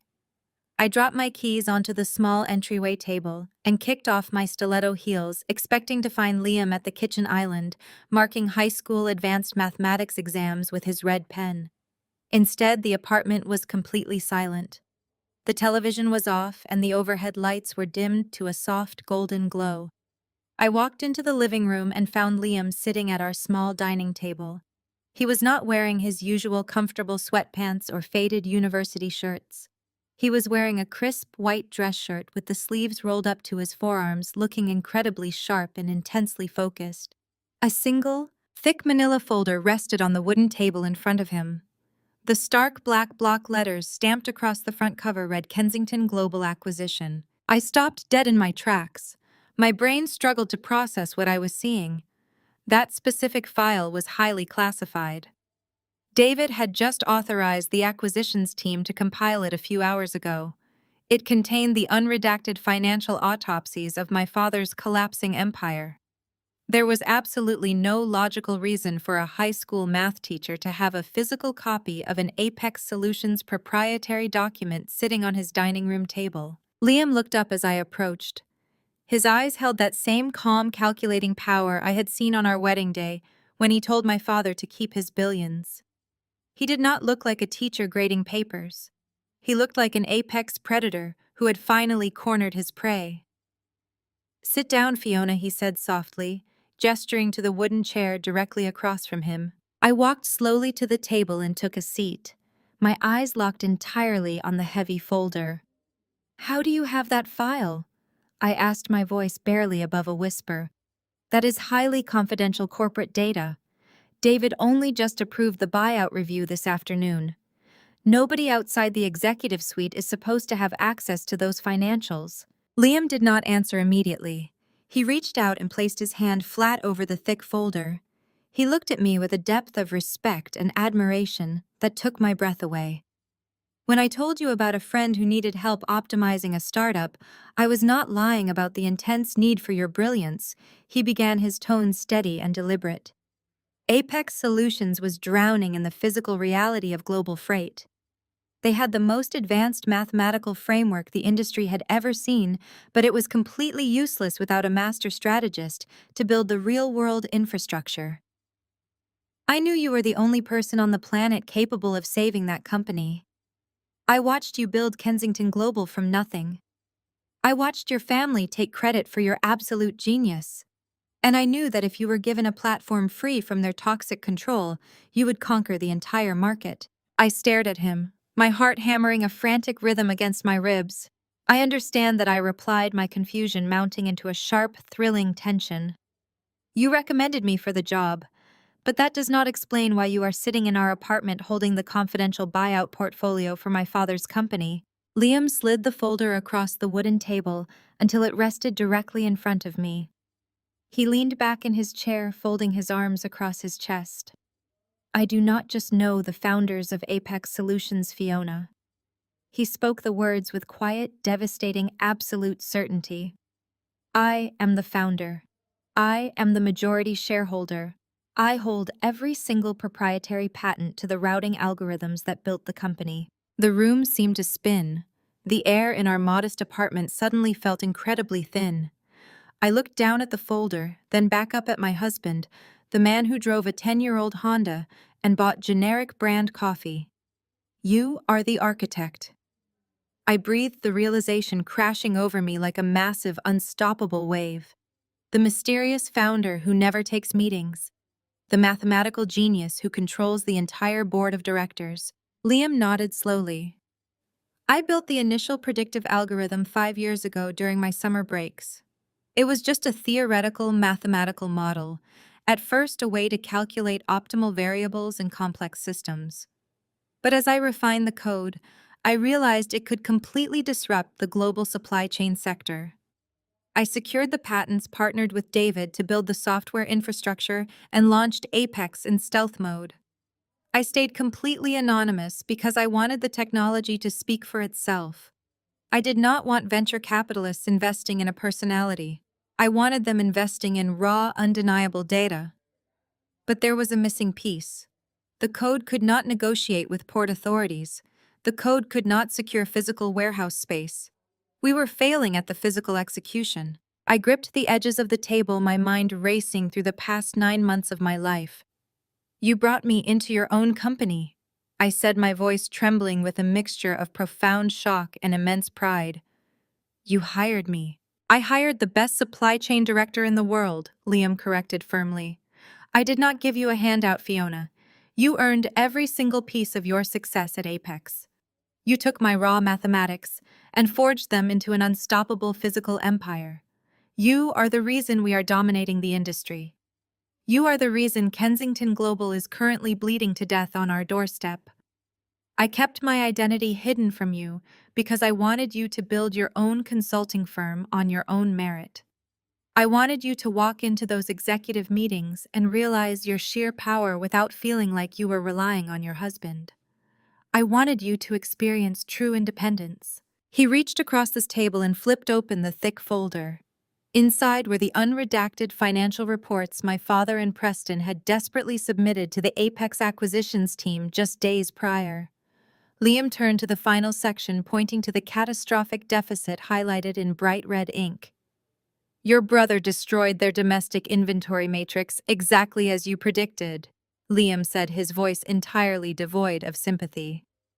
Look at these specific operational losses. Preston canceled the premium routing contracts in Rotterdam to save a fractional percentage up front, resulting in tens of millions in delayed freight penalties. He completely severed the Asian manufacturing partnerships by defaulting on net 90 payment terms. They are officially bankrupt. The board of directors will remove Richard by Friday if he does not secure this exact buyout. I looked at the staggering numbers on the page. The sheer magnitude of my family's failure was laid bare in indisputable mathematics. My father had traded my unyielding loyalty for Preston's gross incompetence, and it had cost him his entire billionaire legacy. A fierce, powerful warmth spread through my chest, replacing the lingering chill of my wedding day humiliation. I was not just a consultant working for a faceless tech giant. I was an equal partner in an empire built by the man who loved me unconditionally. We were completely untouchable. They walked blindly into the exact trap we set for them. Liam continued, his eyes tracing the red numbers on the spreadsheet. They handed over the absolute proof of their own incompetence, begging the very company that is destroying them for a financial lifeline. They have absolutely no idea that the architect they are so desperate to appease is the son-in-law they publicly humiliated. And they have no idea that the executive consultant holding their financial execution orders is the daughter they discarded like trash. Liam stood up and walked around the dining table. He stood close behind my chair, resting his strong hands gently on my shoulders. It was the exact same supportive gesture he had offered on the morning I was locked out of the Kensington corporate portal, but the context had completely shifted. We were no longer fighting for survival. We had already won the war. Tomorrow morning, Richard and Preston are going to walk into the Apex boardroom expecting to negotiate with a stranger. Liam said, his tone carrying the weight of a judge about to deliver a final devastating sentence. They think they can manipulate their way out of this disaster using corporate doublespeak and false projections. They think they still hold a sliver of power. I want you sitting right next to me at the head of that glass table, Fiona. I want you to be my lead acquisitions consultant.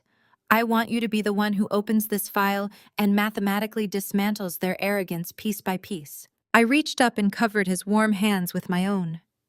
The scared, eager-to-please daughter who had sat in the bridal suite crying over her mother's cruelty was completely and permanently gone. In her place sat a woman armed with undeniable brilliance, wielding real power and backed by the unwavering support of a true partner. "I will be right beside you," I promised, my voice ringing with total icy resolve. "We are going to tear their empire down to the studs." The morning of the acquisition meeting dawned crisp and brutally clear. I stood before the floor-to-ceiling mirror in our bedroom, making the final adjustments to my suit. I had chosen an immaculate tailored charcoal gray blazer and matching trousers, a silhouette that projected pure, unadulterated executive power. There were no soft edges today. My hair was pulled back into a sleek, severe style, and my heels clicked against the hardwood floor, like the ticking of a metronome counting down to an execution. Liam walked up behind me, dressed in a midnight blue bespoke suit that fit him with predatory perfection. The high school math teacher was completely gone, replaced by the billionaire titan who had conquered the global logistics market. He caught my eye in the mirror, offering a single validating nod. We did not need words. We were perfectly aligned. We rode the private elevator up to the executive floor of the Apex Solutions Tower. The building itself was a monument to modern efficiency, all sleek glass, brushed steel, and silent authority. It stood in stark contrast to the heavy, outdated mahogany aesthetic of Kensington Global. When the elevator doors glided open, the energy on the floor was electric. The acquisitions team, a group of the sharpest legal and financial minds in the industry, stood ready. They knew exactly what was about to happen. They knew who was sitting in the main boardroom at the end of the hall. The Apex boardroom featured massive smart glass walls that could be rendered opaque with the touch of a button. Right now, they were perfectly transparent. From the executive staging area, I could observe my family waiting inside. They had arrived 20 minutes early, a glaring display of their absolute desperation. Richard sat near the center of the massive glass conference table, trying to project dominance by spreading his files aggressively across the surface. But his posture was rigid, and his fingers continually adjusted his tie. Beside him sat my mother, Beatrice, brought along purely for country club optics. She wore a pale pink designer dress, her face arranged in a mask of pleasant serenity that completely failed to hide the nervous tightening around her mouth. She was there to play the role of the charming matriarch, hoping to soften the edges of a brutal financial negotiation. And then there was Preston. My golden child brother was sweating. He sat on my father's right side, obsessively checking his gold watch, his leg bouncing up and down beneath the glass table. He looked exactly like a man who knew he was about to face a firing squad. I watched them for a long moment, feeling a profound sense of detachment. 9 months ago, the sight of my father's scowl would have sent my heart racing with anxiety. Now they just looked like a tragic, outdated business case study. I looked down at the heavy black folder in my hands, the unredacted Kensington Global financial records, the absolute proof of their ruin. I took a deep breath, the crisp air filling my lungs with quiet power. I walked toward the boardroom doors, my crimson soles striking the polished concrete floor. I pushed the heavy glass doors open. They swung inward silently. I stepped into the boardroom, the sound of my heels immediately pulling the attention of every person in the room. The physical reaction from the Kensington family was instantaneous and comical. Preston jumped slightly in his chair. Beatrice gasped, her hand flying to her pearl necklace. Richard froze, his eyes widening in pure shock as he took in my appearance.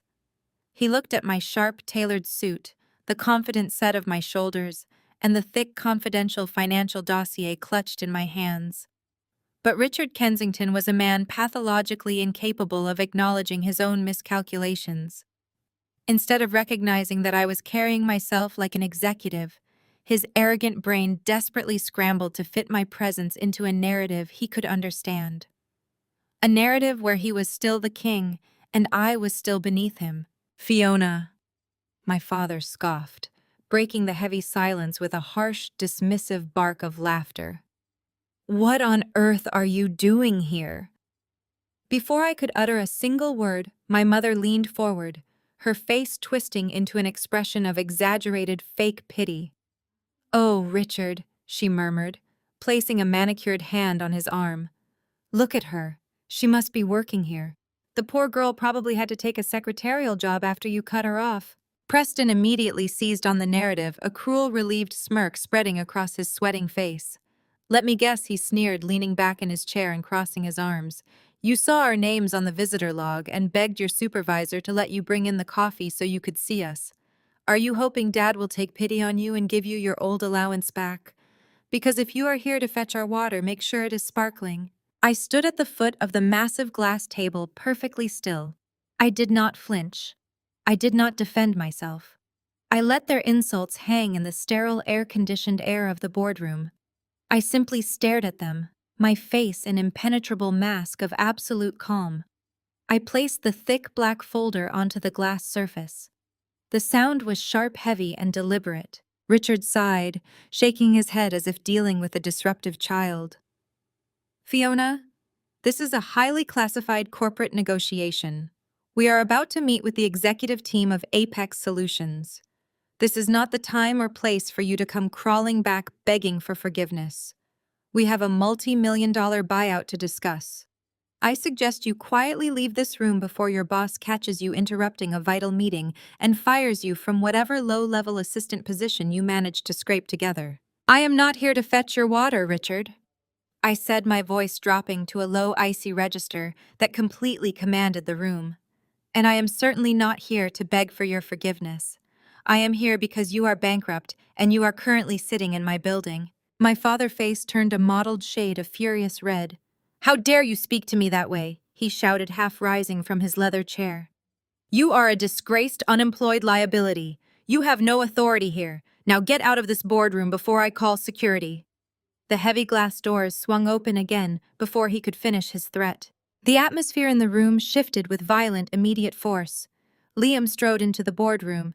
He did not look like the humble high school math teacher who had politely smiled at my wedding reception.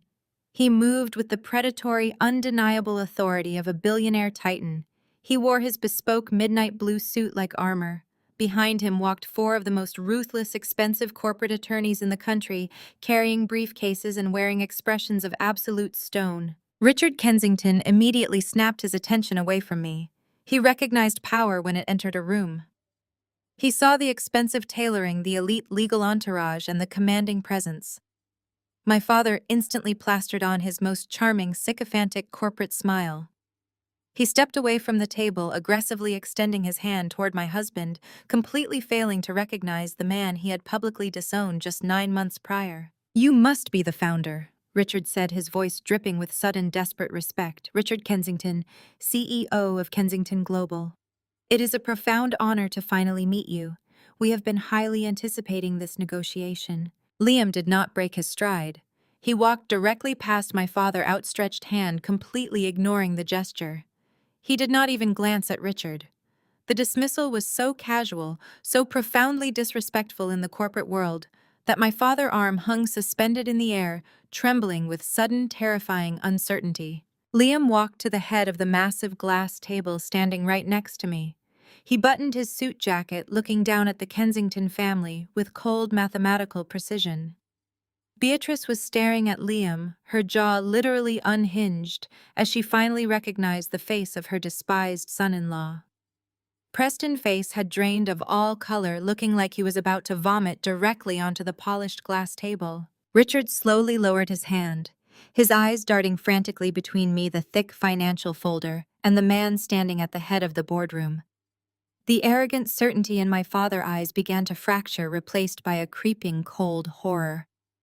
Liam placed his hands flat on the glass table, leaning forward slightly. "I am the founder and chief executive officer of Apex Solutions," Liam stated, his voice ringing with absolute devastating clarity. "I hold the proprietary patents to every routing algorithm this company utilizes. I own the majority share of this entire corporate structure. And this woman standing next to me is not a low-level assistant. She is my lead acquisitions consultant, the chief architect of our physical distribution network, and my wife." The silence that followed was total. It was the silence of a massive structural collapse. My father collapsed back into his leather chair, the breath violently expelled from his lungs. He stared at Liam, his mind clearly struggling to process the impossible reality. The poor math teacher he had mocked and humiliated was the elusive billionaire titan who currently held Kensington Global's throat in his hands. Beatrice let out a small, strangled gasp, pressing her hands against her chest, as if she could not draw in enough oxygen. Preston was frozen, his eyes wide and completely blank with terror, realizing that the sister he had sabotaged was now the executive consultant holding his professional execution orders. "We do not need your money," Richard Liam said softly, echoing the exact words he had spoken at our wedding reception. "But it appears you desperately need ours." I reached out and opened the thick black folder containing their unredacted financial records. I looked down the length of the table at the three people who had spent my entire life making me feel small, worthless, and inadequate. They were trapped. The glass walls of the boardroom offered no escape. "Let us begin the audit," I said smoothly, turning to the first page of their catastrophic failures. "I believe we have a bankruptcy to discuss." Preston scrambled to regain his footing. The absolute shock of Liam's identity was still paralyzing our parents. But Preston's survival instinct, which consisted entirely of arrogance and delusion, kicked in. He reached for his briefcase with trembling, uncoordinated hands, pulling out a glossy, perfectly bound presentation deck. He fumbled with the clasp, nearly dropping the heavy documents onto the floor, before finally sliding the deck across the glass table toward Liam. He offered a weak, overly familiar chuckle that echoed terribly in the silent, sterile room. It was the sound of a man drowning in his own hubris. "Look," Liam Preston started, his voice cracking slightly before he forced it into his usual aggressive corporate pitch tone. "Let us be reasonable men here. We can put the family drama aside for a moment. We all know the global market is experiencing some temporary turbulence. What you are looking at in those initial files we sent over is just a brief restructuring phase. Kensington Global is actively pivoting. We are leaning out our operations to maximize future shareholder value. Our internal projections, which I personally audited just last week, show a clear 20% increase in gross margin by the second quarter of next fiscal year. We are offering Apex Solutions the chance to buy into a legacy brand at a highly discounted floor price before our stock inevitably rebounds." He leaned forward, trying desperately to project the confidence of a seasoned executive, completely ignoring the fact that his shirt collar was drenched in nervous sweat and his hands were visibly shaking. We have the brand recognition that your startup lacks. You have the software. It is a perfect mutually beneficial synergy. We are asking for a $300 million buyout, which frankly is an absolute steal for the physical infrastructure and market penetration you will be acquiring today. Liam did not even glance at the glossy presentation deck.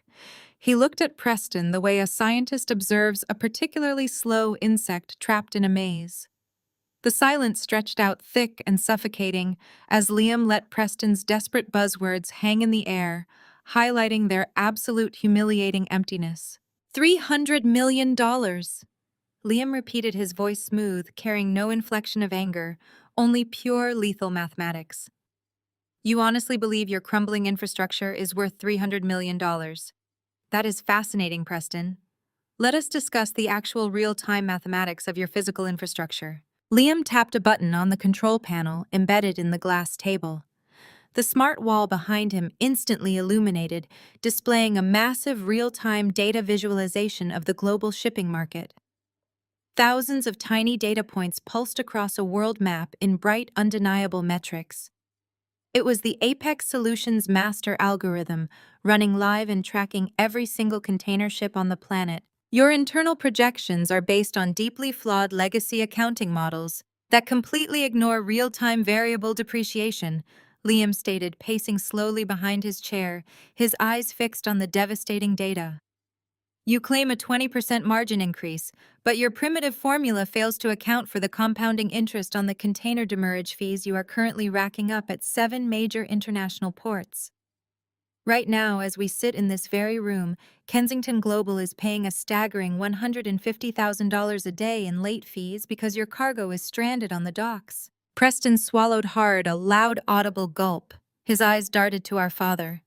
Richard looked like he was about to have a massive cardiac event, his face pale and slick with sudden sweat. Liam did not stop. He was a master mathematician dismantling a fundamentally flawed equation piece by piece. You value your physical distribution network as a premium asset, but my algorithm evaluates it as a catastrophic terminal liability. Your domestic warehouses are currently operating at a dismal 30% capacity because you slashed inventory reserves to artificially inflate last month's cash flow report. You cannot fulfill current retail orders, which means your daily revenue stream has effectively flatlined. You are bleeding capital just to keep the lights on in your empty distribution centers. Liam walked back to the head of the table, leaning forward, resting his palms flat on the cold glass. He looked directly into Preston's terrified, wide eyes. When you subtract your compounding debt, your immediate vendor liabilities, and the massive operational costs required to fix your broken supply chain, Kensington Global does not have a valuation of $300 million. Your company has a functional real-time valuation of -$40 million. You are not offering me a legacy brand. You are asking me to inherit a remarkably expensive pile of garbage. Richard slammed his fist onto the glass table, unable to tolerate the immense humiliation any longer. His face was a mask of furious, desperate indignation.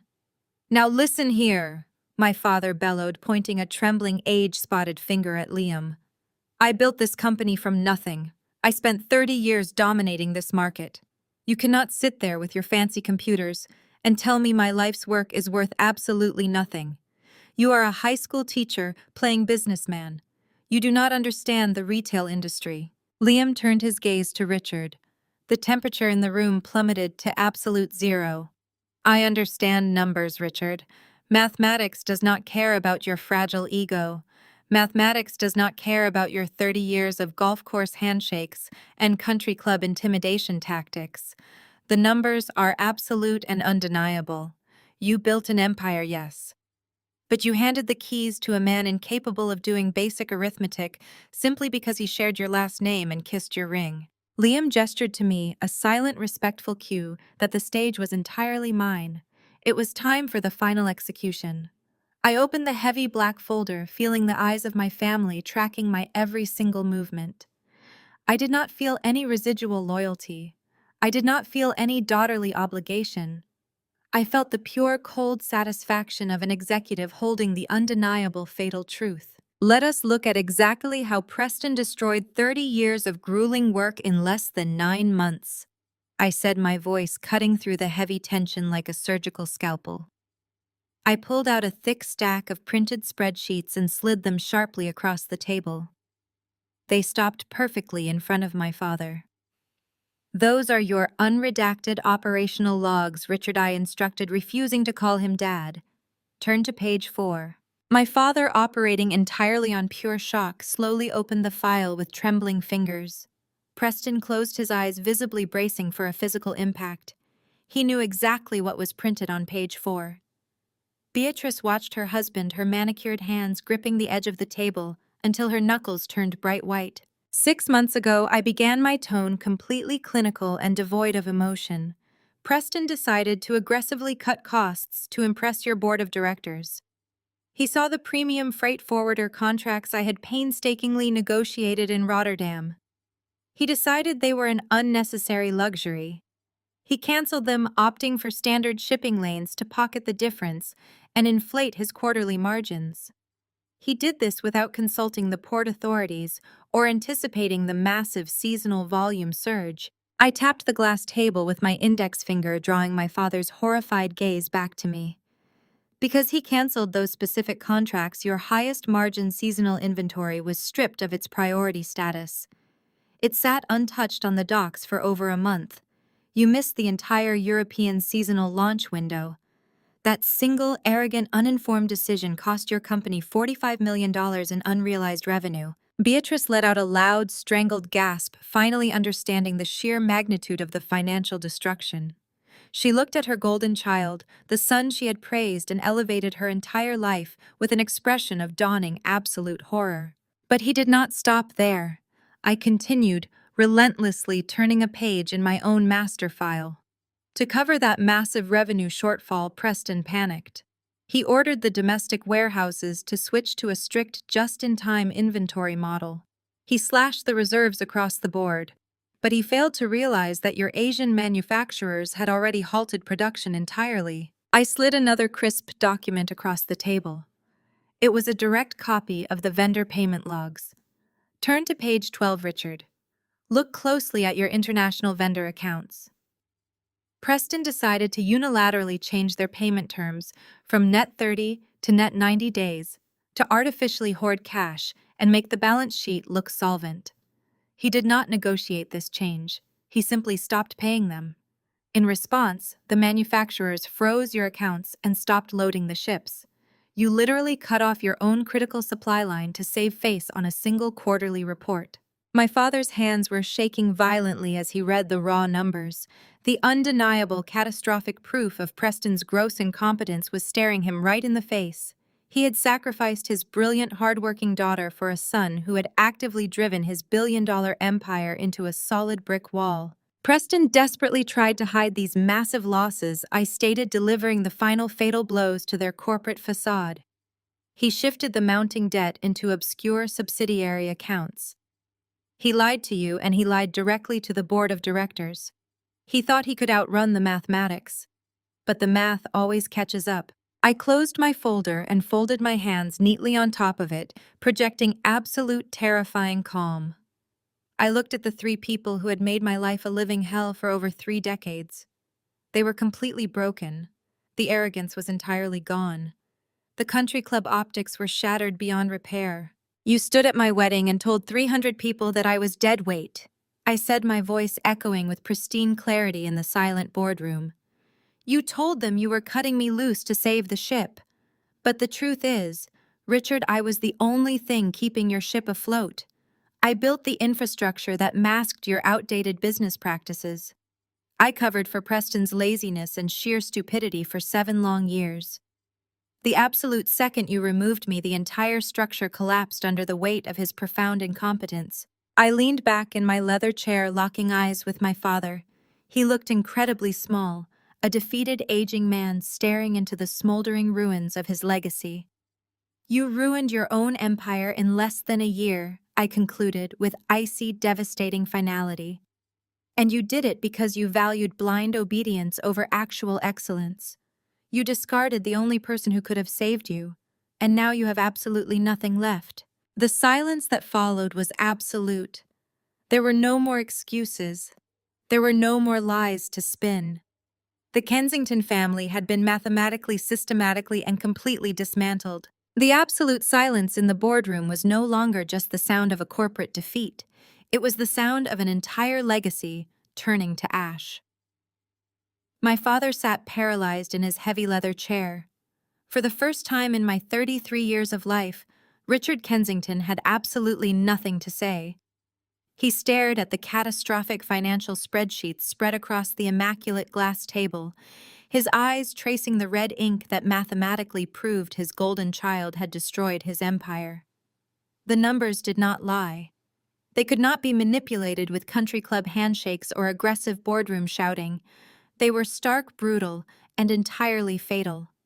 Preston remained frozen beside him, his arrogant posture completely shattered, his shoulders slumped in total defeat. My brother looked like a terrified child who had just broken an irreplaceable family heirloom and was waiting for the inevitable punishment. Slowly, the color began to return to my father's face, but it was not the flush of anger. It was the pale, sickly hue of pure, unadulterated desperation. He realized that his aggressive tactics had completely failed. He was backed into a corner with no leverage, no capital, and no exit strategy. The board of directors would publicly execute him by Friday if he did not secure this exact partnership.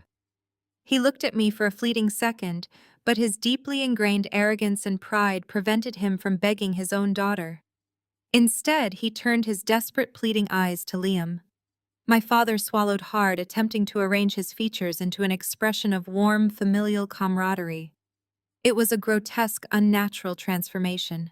Liam, my father started, his voice trembling slightly before he forced it into a steady, collaborative tone. Let us take a step back and look at the bigger picture. We are all reasonable men here. We are family. There is no need for this negotiation to be so hostile. We have had our disagreements in the past, certainly. I was harsh at the wedding, I admit that freely. But you have to understand the immense pressure I was under. I was testing you. I wanted to see if you had the fortitude to stand by my daughter and protect her. You passed that test brilliantly. You proved yourself to be a man of exceptional character and profound intellect. Liam did not blink. He sat at the head of the glass table, his expression carved from absolute stone. He did not offer a polite smile or a nod of understanding.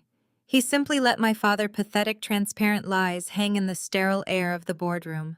We can build an unprecedented empire together, Liam. My father pleaded, his voice growing more frantic as the silence stretched on. Kensington Global has the physical infrastructure and Apex Solutions has the software. Together, we can monopolize the entire global market. I am willing to offer you a highly favorable equity split. We can keep this business entirely within the family. Think about the legacy we could create for future generations, you and I working side by side. Liam leaned back in his bespoke suit, resting his hands on the armrests of his chair. He looked at my father with the detached clinical observation of a surgeon examining a terminal patient. You do not have any physical infrastructure left to offer, Richard. Liam stated, his voice a low, steady rumble of absolute authority. Your son has actively dismantled your distribution network. Your international vendor accounts are frozen. Your domestic warehouses are empty. Your company is currently operating at a massive, unsustainable deficit. You are not offering me a partnership. You are asking me to absorb your catastrophic debt to save you from public humiliation and bankruptcy. And as for your sudden appreciation of family ties, I find it highly irrelevant to this transaction. You publicly discarded your daughter. You do not get to claim a family connection only when you are staring down financial ruin. My father's jaw dropped open, a soft, strangled sound escaping his throat. He looked completely broken.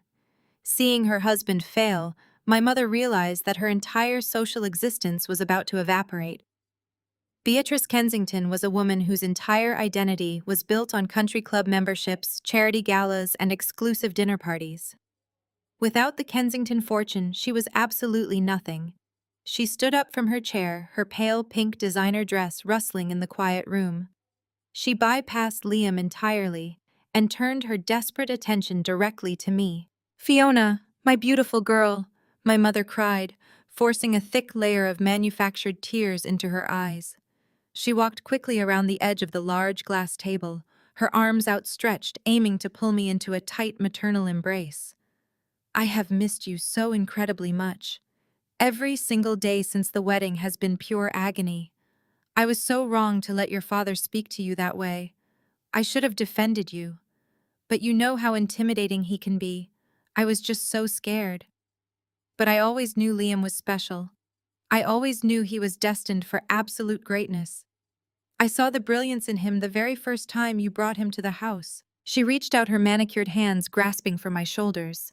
The heavy scent of her expensive floral perfume washed over me, instantly triggering decades of muscle memory.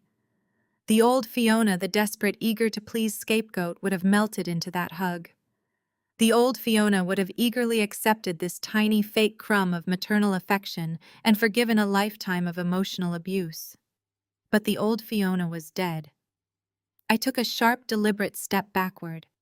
The movement was so sudden and so cold that my mother stumbled slightly, her outstretched hands grasping at empty air. "Do not touch me!" I commanded, my voice slicing through her theatrical performance like a steel blade.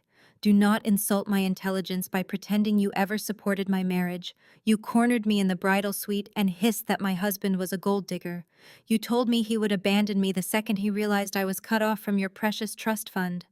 You said I was completely dead to this family. You did not see brilliance in Liam.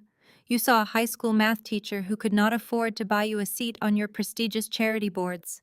You hated him because you could not control him." Beatrice's face flushed a deep, ugly red. Her tears instantly vanished, replaced by sheer, unadulterated panic. "Fiona, please," she begged, her voice cracking as the facade completely shattered. "You have to understand, we were just trying to protect the family legacy. We were trying to push you toward a more secure future. We did it out of love. I know my methods were harsh, but I am your mother. You cannot just stand there and watch us lose everything. We will lose the house. We will lose our standing in the community. You have to talk to Liam. You have to convince him to give us a fair buyout. We are your family." I looked at her, truly looking at the woman who had spent my entire life making me feel small, worthless, and inadequate. I saw the profound emptiness behind her designer clothes and her perfectly styled hair. I looked at Preston, who was silently weeping into his hands, completely incapable of facing the consequences of his own arrogance. And finally, I looked at my father. Richard Kensington was staring at me, his eyes wide with a desperate, pathetic pleading that completely disgusted me. He was waiting for me to save him. He was expecting the loyal, obedient daughter to swoop in and fix the massive bleeding wound he had inflicted upon himself. I stepped forward, closing the distance between us until I was standing directly across the glass table from my father. I placed my hands flat on the cold surface, leaning in, ensuring that he could see the absolute, unwavering certainty in my eyes. I did not feel any anger. I did not feel any residual sadness. I felt a profound, intoxicating rush of pure, absolute power. I had survived their cruelty. I had built an undeniable empire, and now I was standing as the executioner of their toxic legacy. I looked my father dead in the eye, my face a mask of pristine corporate coldness. I let the silence stretch for one more agonizing second, ensuring he felt the full, crushing weight of his impending ruin. Then I coldly and deliberately mirrored his own wedding toast back at him, using the exact words he had used to publicly destroy me 9 months ago. "We only do business with people of high caliber, Richard," I stated, my voice echoing with devastating finality in the quiet boardroom. "Failures do not belong here." The silence in the boardroom was absolute. My words hung in the sterile air, a perfectly mirrored reflection of the exact cruelty my father had unleashed at my wedding. Richard Kensington stared at me, his mouth slightly open, his chest rising and falling with shallow, panicked breaths. He had nothing left to say. His entire worldview, built on the false premise that money equated to superiority, had just been mathematically shattered. Liam did not allow the silence to linger long enough for my father to formulate another desperate lie. He reached into his leather briefcase and pulled out a thick stack of crisp, legally binding documents. He dropped the heavy stack directly onto the glass table, sliding it precisely until it stopped an inch from my father's shaking hands. "This is the acquisition agreement." Liam stated, his voice a masterclass in detached corporate authority. "Apex Solutions is prepared to absorb the entirety of Kensington Global. We are buying your remaining physical infrastructure, your warehouses, your cargo ships, and your remaining vendor contracts. We are buying it for exactly 12 cents on the dollar." Preston let out a high, hysterical sound, shaking his head violently. 12 cents, he gasped, gripping the edge of the table as if the floor were dropping out from underneath him. "That is practically a liquidation. You are stealing the company." "I am saving you from federal bankruptcy court," Preston, Liam corrected sharply, not even glancing at my brother. "I am absorbing hundreds of millions of dollars in toxic debt that you personally created. 12 cents on the dollar is an act of profound corporate charity." Richard slowly lowered his eyes to the front page of the contract. His hands hovered over the document, refusing to touch the paper as if it were physically burning him. "You cannot do this," he whispered, the arrogance entirely drained from his voice. "I am the chief executive officer. I sit on the board. I will not authorize a sale that strips my family of our equity." "You do not have a choice, Richard," I said, leaning forward and resting my forearms on the table. "If you do not sign that document right now, the Apex Acquisitions team will officially withdraw our offer.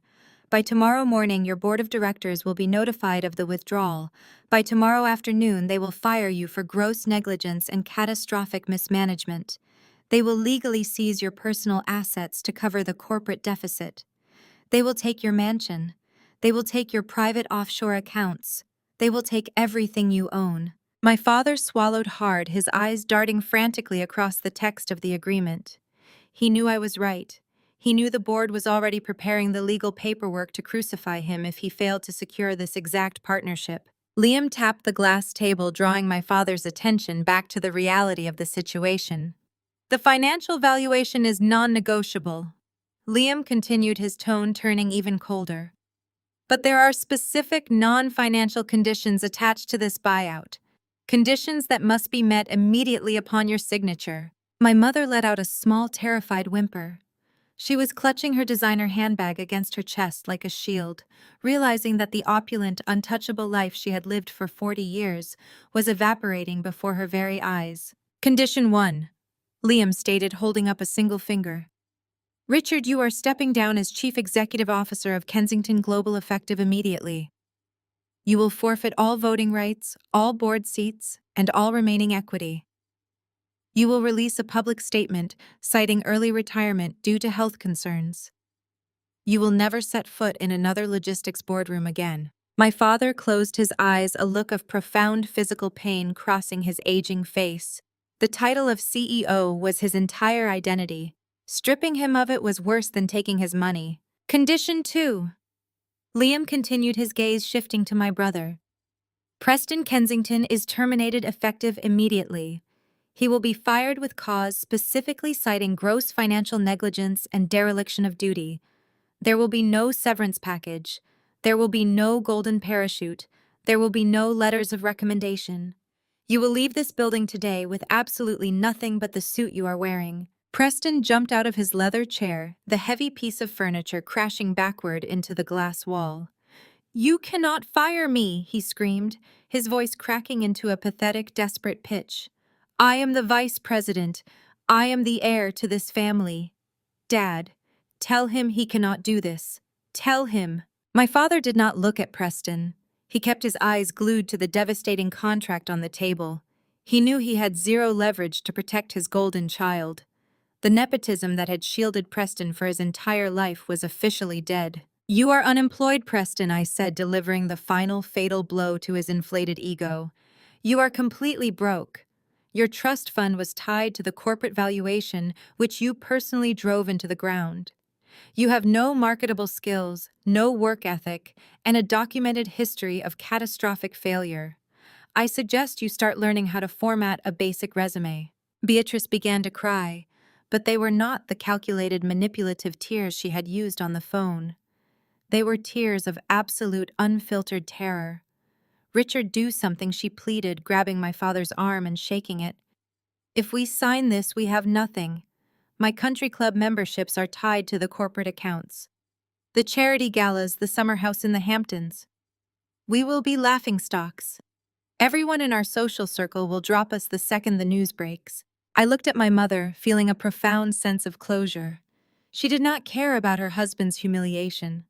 She did not care about her son's unemployment. She only cared about her country club optics.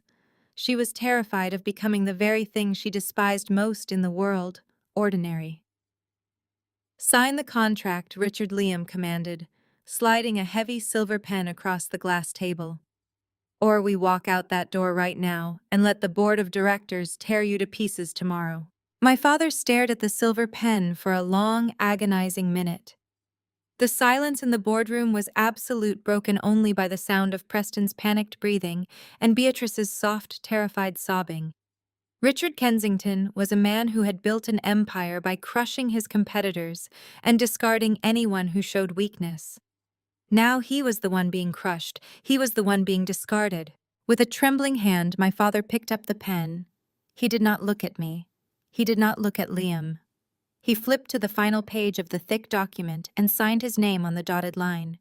His signature, usually a bold, aggressive scrawl, was shaky and weak. The moment the ink dried on the page, the Kensington Empire officially ceased to exist. Liam calmly reached across the table and pulled the contract back. He closed the heavy black folder and handed it to one of his attorneys, who immediately secured it inside a locking briefcase. "The acquisition is complete," Liam said, his voice returning to a smooth, professional register. "Security will escort you out of the building. You have 10 minutes to vacate the premises." I stood up from my chair, smoothing the jacket of my tailored crimson suit. I looked down at the three people who had spent my entire life trying to convince me I was worthless. They looked incredibly small, huddled together at the massive glass table, completely stripped of their wealth, their power, and their unearned arrogance. They had chosen to punish me for wanting authentic love, and in doing so, they had accidentally handed me the weapon to destroy them. I turned my back on my family for the absolute last time. I did not say goodbye. I did not offer any parting words of wisdom or gloating insults. The mathematical devastation of their empire was the only statement I needed to make. Liam placed his hand gently on the small of my back, guiding me toward the heavy glass doors of the boardroom. The elite legal team parted, allowing us to walk through the executive staging area side by side. We stepped into the private elevator, and the steel doors glided shut instantly, cutting off the sound of my mother's weeping. As the elevator descended toward the ground floor, a profound, intoxicating wave of relief washed over my entire body. The heavy, suffocating chains of the Kensington legacy were completely shattered. I was entirely free. We walked out of the towering glass headquarters and stepped onto the sunlit pavement of the bustling city. The air felt incredibly crisp and clean. We walked 2 blocks down the street, away from the corporate giants and the luxury black cars, until we reached the parking garage where Liam had left his 10-year-old Honda. Liam unlocked the doors, and we slid into the familiar, slightly worn seats of the old car. The engine rattled slightly as he turned the key, a comforting, humble sound that anchored me to reality. I looked at the billionaire titan sitting next to me, the brilliant mathematical genius who had built an unstoppable empire in the shadows simply because he wanted to solve a problem. He turned to me, a warm, genuine smile breaking across his handsome face. He reached across the center console and took my hand, his fingers intertwining securely with mine. "Are you ready to go home, Mrs. Hayes?" he asked, his voice filled with profound affection and deep, unwavering respect. I smiled, feeling a rush of absolute, authentic joy that money could never buy. We had executed the most brilliant corporate takeover in the history of the logistics industry. We had secured our financial future and permanently neutralized the toxic forces that had tried to destroy us. But more importantly, We had done it together as equal partners, relying on sheer competence and absolute trust. Yes, I said, squeezing his hand tightly. I am completely ready. Liam shifted the old car into drive and we pulled out of the parking garage, merging into the vibrant flow of city traffic. We did not drive toward a sprawling, empty mansion or a gated community built on fake prestige. We drove toward our modest, quiet apartment, heading back to a beautiful, extraordinary life built on undeniable brilliance, absolute independence, and a love that could never be bought. If my journey from being publicly disowned at my own wedding to executing a corporate takeover has taught me anything, it is that your true worth is never dictated by those who try to keep you small. For 33 years, I believed that loyalty to a toxic family empire was my obligation. I let my father's superficial wealth and my brother's unearned entitlement cast a shadow over my own hard work. But the moment my father stripped away my inheritance to punish me for marrying for love, he didn't ruin me, he set me completely free. The core lesson here is that true power doesn't come from a trust fund, a country club membership, or a golden parachute. Real power is built on undeniable competence, relentless hard work, and surrounding yourself with people who value your intellect over your pedigree. My family relied on fear and legacy, completely blind to the fact that actual capability always wins in the end. They thought cutting me off would starve me out, but it only gave me the space to build a legacy of my own. Liam taught me that a partner who stands by you in a beat-up Honda is infinitely more valuable than a family who only loves you conditionally. When you stop seeking validation from people committed to misunderstanding you, you become the architect of your own destiny. Have you ever had to walk away from toxic expectations to find your own authentic success? Have you ever been underestimated by the people who should have been your biggest supporters? Share your stories of reclaiming your power in the comments below. If my journey to absolute independence resonated with you, please hit that like button, subscribe, and share this with anyone who needs a reminder that the best revenge is simply becoming unstoppable.